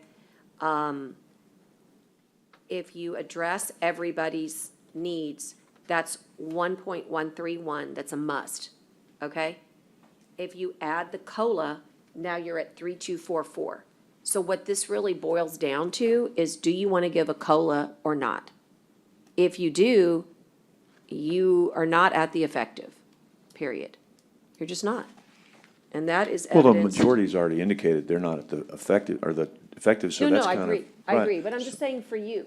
No, And I so, I get it. you know, I think that we, you know, You're gonna jump over and join me this year, Judge, or just curious? Might, I'm you just know still waiting what? for something. I want you to, come on. I think that, she might. I think that there is, I'm just having that fun, we Judge. need. You don't, I don't, you Yeah, you no, don't I have, think you we don't wanna need answer, you to. don't have to answer. No, I'm Just- really not sure, to be honest with you. I'm a student of these numbers, and also every single year, somebody says that they want to do something that's impossible. And so until I see that there's like a real consensus for understanding what our contingencies are, I'm not gonna, I'm not gonna rule anything out. And I So think far, that's, so that's why I good. try to stay on the side of like not being the one that wants to do something like big and then vote no, because I don't think that's fair. So I really, so yeah, so this is my Yeah. first budget increase in like 6 years on Parker Pool for $25,000, which I don't think affects the budget. So I appreciate that if Commissioner Gonzalez, I guess he was proposing his COLA, he's saying he's willing to, Go to 3.5. right, well, I'm, Unfortunately, it only meets us at the 3%, and that's what I want to make sure he understands. yeah, and I is think that- he can, but- and like I but said, it's this is so something. early. I mean, this is why I we'll, understand that very huge- clearly, but I don't know about that. yeah, and he needs to sit down with the Well, auditor. it's in here, just so you know. I mean, it's not a guess. I mean, you'd be running a Change. $10 million, you know, maybe that's the question that needs to come out of workshop. He's not convinced, so can you please run the 6% COLA? And I think you've done that, They already sent it, Judge. and you've sent it, so I'm getting there. And that budget deficit would be how many millions? That's if we don't do any, that's if we just take everything No, else take it that's- at the 3.5. No, that's if we don't, that's if we take everything that's been presented and add the COLA. So in other words, like, the court Well, could still add the go. 1.5, add the extra COLA. Correct. The court could still go back and make some changes to the reclassifications, to the new positions, to the other suggested things. Eliminate a lot of And things. that's where Well, everybody needs some. eliminate what? That's what I want to hear. For example, the limited new, just so you know, the limited new positions, the limited reclasses, if you Xed them all out, all you're saving is, literally $550,000. So my question to you is, Well, but, and I don't understand that. eliminate what? Like, What is okay, your thought? Because you have to have a thought in order to find those millions and millions of dollars. well, What is it? I don't Still have, thinking, I'm still thinking. Okay, he's thinking. Okay, everyone's still thinking. Well, I'm gonna urge you to ramp up the thinking. And do we want to be here tomorrow? For the 6% COLA. It's, go ahead, Lisa. Two things. One, Scott Cross is on if y'all want to discuss Gomeza and the transfer of No. that position. And then the second, the amount was, oh, I just lost it. My screen shut. it was three, I just saw your email, sorry. Just the 3% twice, 3.097. 3.1 or something. Oh, where did it go? You sent it. It's, the 6% is 3.05 million. 5% is 2.54 and 4% is 2.03. These includes benefits. That's what I'm reading from Lisa. Yes, that's correct. The COLA is 3.05 million for the 6%. 5% would be the 2.54 and 4% would be 2.03. And those all do include benefits. Good job. I We're- just we're wanted gonna to change say the that the expression. governor Oh. did include us, FYI. Oh, okay. on drought. I was gonna say, we're gonna change the expression from Johnny on the spot to Lisa on the spot, okay? We're gonna change that expression. It's a little more, good job. So Dale, I mean, you've heard from us, and I know that you can plug this in. Does this help give you enough time to prepare? I mean, I guess my question is, I feel good. I mean, we can always, I like numbers, so I can always kind of cherry pick what maybe concerns I have, but do do we need another half-day session? I mean, I'm in for another half-day session, you know, if we can end this by noon, I mean, I think that would be a great day, that we've gotten a lot accomplished. I don't know how much more you still need to technically present to us, but I have a good picture of where we're at. I think that there's some consensus here, and this may be the point where, you know, Maybe more than ever. you take it and run, right, Judge, is what you That's right. said the other day, pretty much, and I, you know, if we need to come back again tomorrow, I'm all for that, you know, half day, but I'd like to try to give y'all enough time to work through this and let us dive a little bit more in to see if there's any other questions or concerns, you know, areas that we want to focus on. We could definitely use this time to go over the balances we have and put in the items that we need to put in, take out those that need to be taken out. If it'd be best, we can possibly suspend tomorrow and reopen the Monday of next week. Could we do that? We can do next week. I'll have to Well- zoom in next week, but I mean, It's just work. Yeah, I mean, yeah, I don't. okay, because we changed, well, let me, But I was here's the saying, deal, we this is- canceled next week, okay, so tomorrow's our day, because I've already made change. No, here's the We can thing. be ready tomorrow. We can be ready tomorrow. But what do we need to know? Because, like, Well, I'm gonna revise the reclassification schedule. I'm gonna remove everything except what I told you about. I'm gonna keep a few items in there for the cadets and for the person at the library that's a computer person. So the amount for the reclassification will definitely go down. I'm gonna remove the one for the new positions that we talked about for this. Talk to Ida, make sure we can take that out. So that'll change that. I can give you a few items of what the true cost is for your colas, and then I can update your list by removing the few items we have for the balances from the challenges that we need to take out. And if you give me the rest of the day, we can have it for you tomorrow morning. well, but here's the thing. So, but even if you bring that, like, in other words, you bring that back, everybody's still gonna need time to digest what you said. So here's my thought, Judge, if everybody's okay with it, is all we're gonna do is get all those things. We're gonna rush Dale to get them done. We've all gone through the book. I'd rather get them all, put this as an agenda item on the 17th and just deal with it then and go from there, because I think everybody, I mean, I've never, let's be straight. I mean, I don't know what the judge is gonna say, but you already got 3 members of the court who've said they're willing to do the 3.5. That ought to be a pretty clear direction. It doesn't matter what the judge and I say, right? And I don't mean that rudely. I mean, I'm saying me too. So what matters is, how do you figure it to where that 3.5 gets what everybody wants? And if it doesn't, then it could go up. But I don't know why we need to come back tomorrow if we're just gonna rush it and look at the stuff. Because I'm gonna go back and I wanna, even though Yeah, I'm gonna be on the so let me losing just, side, I still let me wanna just look at it. share, at least for the decision-making tree of what your ceiling is, that might be true, but there are definitely things to talk about. Let me give you an example. If the court in the majority says that the ceiling is 3.5%, your general fund tax revenue budget goes to 3.763. And we already know from this sheet of paper on J1 that the number you need is 3.244, leaving an additional $500,000 extra to base, to do good things with. So Oh, yeah. if the court decides to do the higher level, which is the 3.5 plus our savings account, if you want to use your savings account, and by the way, it's this year or forget it. One we more? still have one more year. One that we more can- year? Okay, great, okay. Well, if you use it this year, then you go to 5.935 million, almost $6 million, giving you $3 million more to take care of salaries.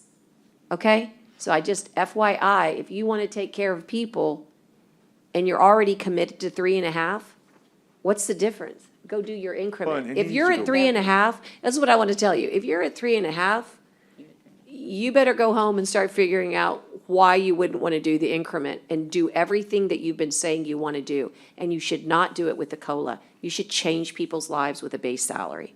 That's how you do it. That's how but again, go and think about it, because if you're already at 3.5, using your salary, using your increment next year has done nothing to help you with all these vacancies this year. Well, and that's what I'm saying. Why don't we just let Dale do all that, and you can certainly run that calculation with the increment, because maybe the other three will go there too, and then get that to us like as soon as you can. Let's put it on the agenda for the 17th, and not have any more workshops unless someone just feels a need to keep talking about it. Well, Because I it's mean, y'all got, this P8. is more momentum at this point in the budget than I've May I- ever seen May since. I ask, right? may I ask a quick question? Well, that's because, it's easy when your tax rate's going, woo, way down, you Well- know? But having said that, could we just, it doesn't have to be formal, because a workshop doesn't require the quorum, as I understand it. Can you guys just be here in the morning? Wait, it does? And be here Yeah, it for- does, Judge. I said that too, and Well, I I was thought, corrected. I thought the answer was no. No, I was corrected, and it No, was no, no, no, no. yes. I thought, no, the answer is that you can talk, you can't make any decisions, I thought you I said. thought that was the case, but I was told no, Judge. I thought, I Well, I agree. thought Jenny had said yes. No, she told me no. Okay, If sorry. you're doing the county's business, you need to. You need a quorum. But it has to be, Okay. does it have to be a physical quorum?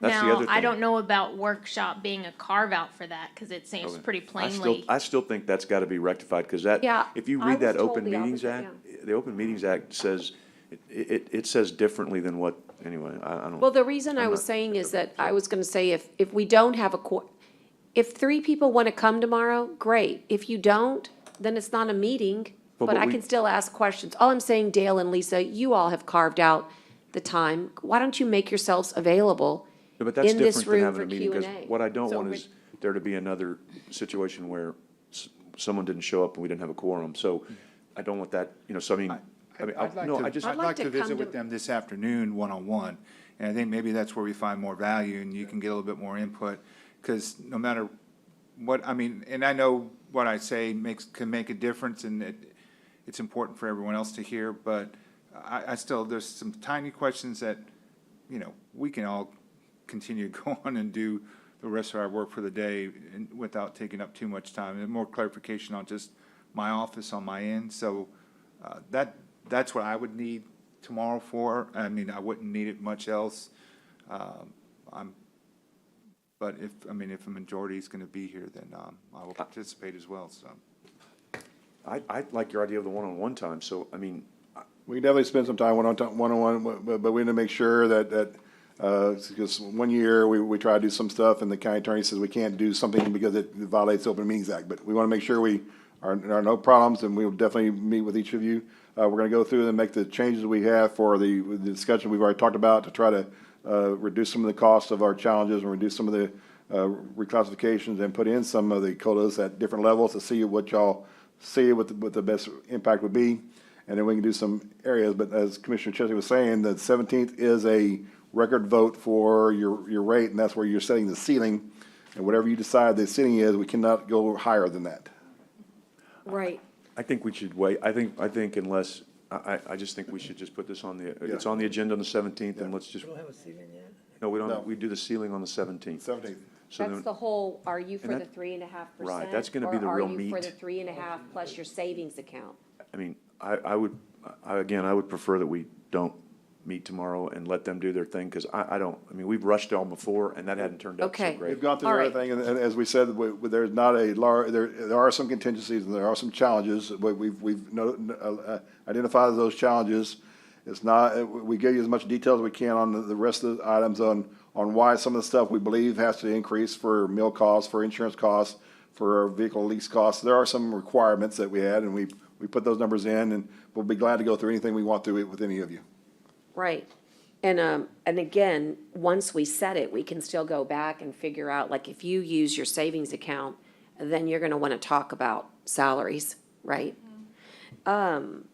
Okay, so I guess if the consensus is everybody's on their own, to the extent that you're not meeting in groups, Jenny? My staff and I will go through the changes we have, we'll make the modifications, we'll make sure any have to change we have, with we'll the auditor. forward out to each of you. And I'm sorry, there would be no problem with 2 people here just having a discussion. Right. It just wouldn't be a Exactly, that's what I was talking about. And just, I'll be here in the morning, because Oh, I'll be like here. We'll be anything, here. I mean, I've got, 10 questions, but they're all like Yeah. line item type Yes. things.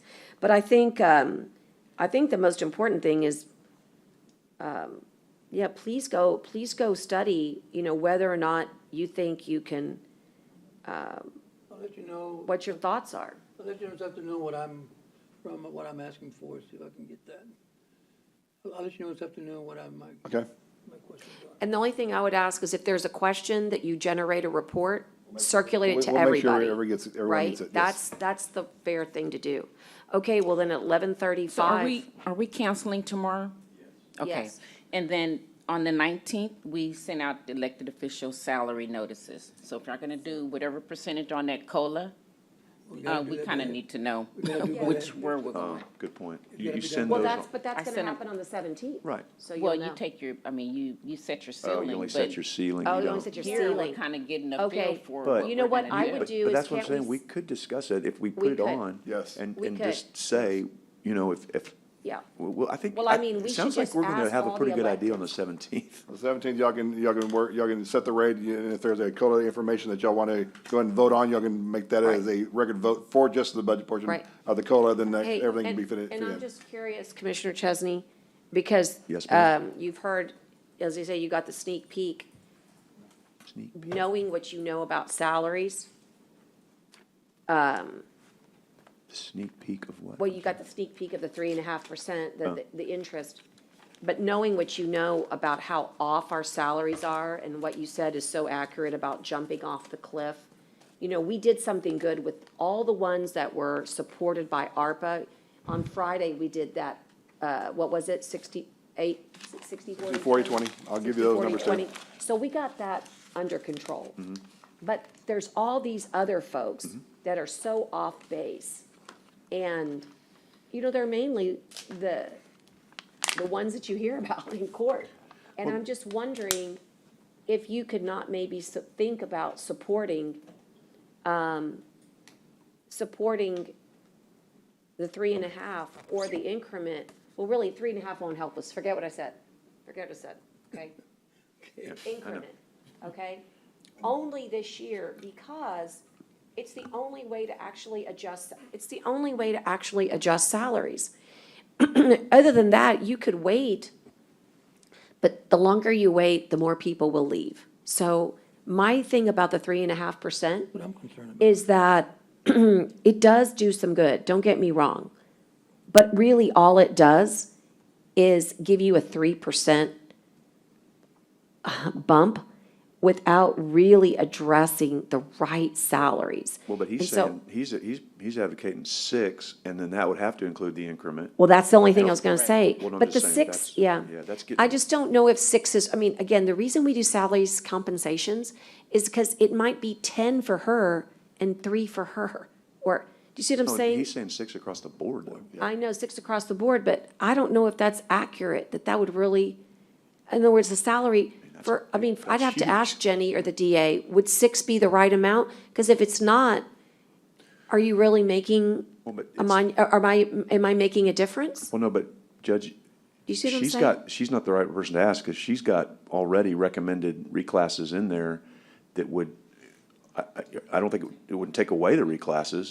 This is an addition to. Well, the reclassification, I'm recommending that if you so choose to do a COLA, we can definitely remove most of the reclassifications, and we can Yeah. include any that you also choose.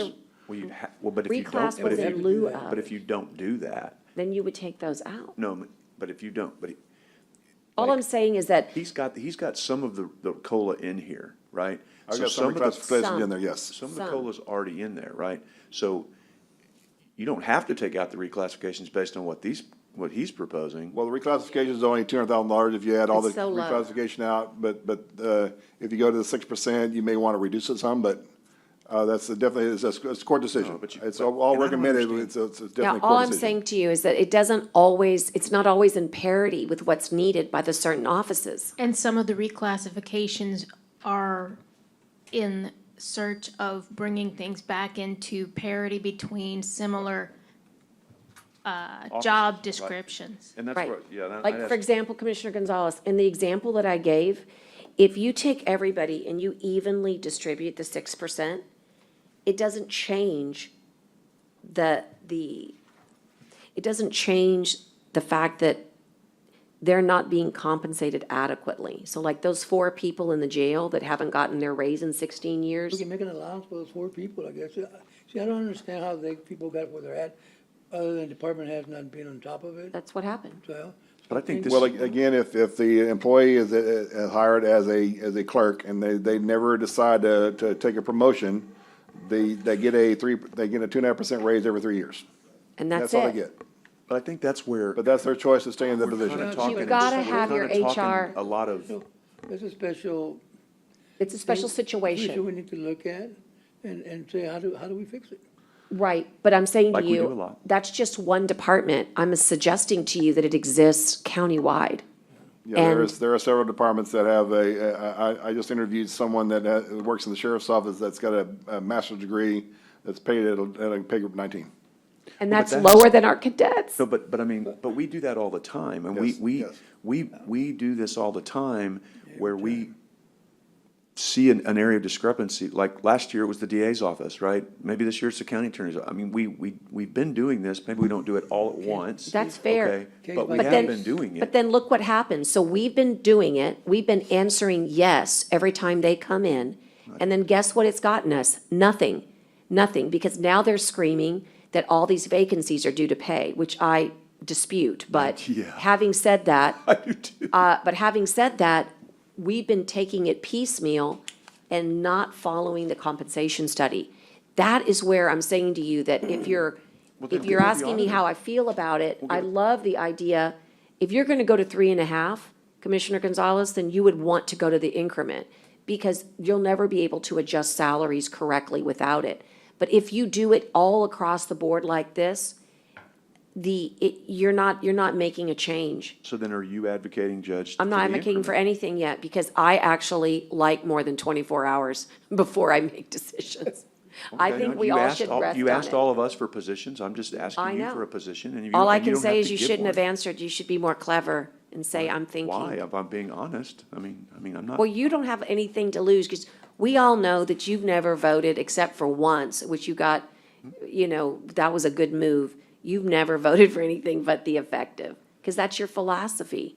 But it doesn't help people, and I know you want to help people. I'm throwing you a softball. I I think do. you really do care about I always people, try to help people, Judge. and you want to help people, but you don't vote for it. And that's Yes, I do. somewhere, but we have to do it this year if you're going to help people. I help people all the time, but thank you for acknowledging that. Let's move all on. right. We really had a good day. Let's just move on. Well, only because you don't have to think about anything. No, Judge, because you haven't been super mean yet, and I'm just trying to get us out of here. Oh, man. That is We that's definitely so approve it. rich. We definitely Okay, provide let's all you- take a bathroom break. I mean, a lunch break. Are we, no, are we? Well, he do we said have- till noon.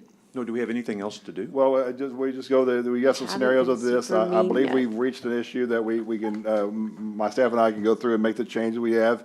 We've gone through the items we have. If you want to go through the detail items, I can meet with each of you individually to go over where we're increasing, where we're trying to decrease our How do you budget wanna do it? to make some balances and put in some scenarios for different tax rates if you so choose, different COLAs if you so choose. And I believe we're at a good stopping point.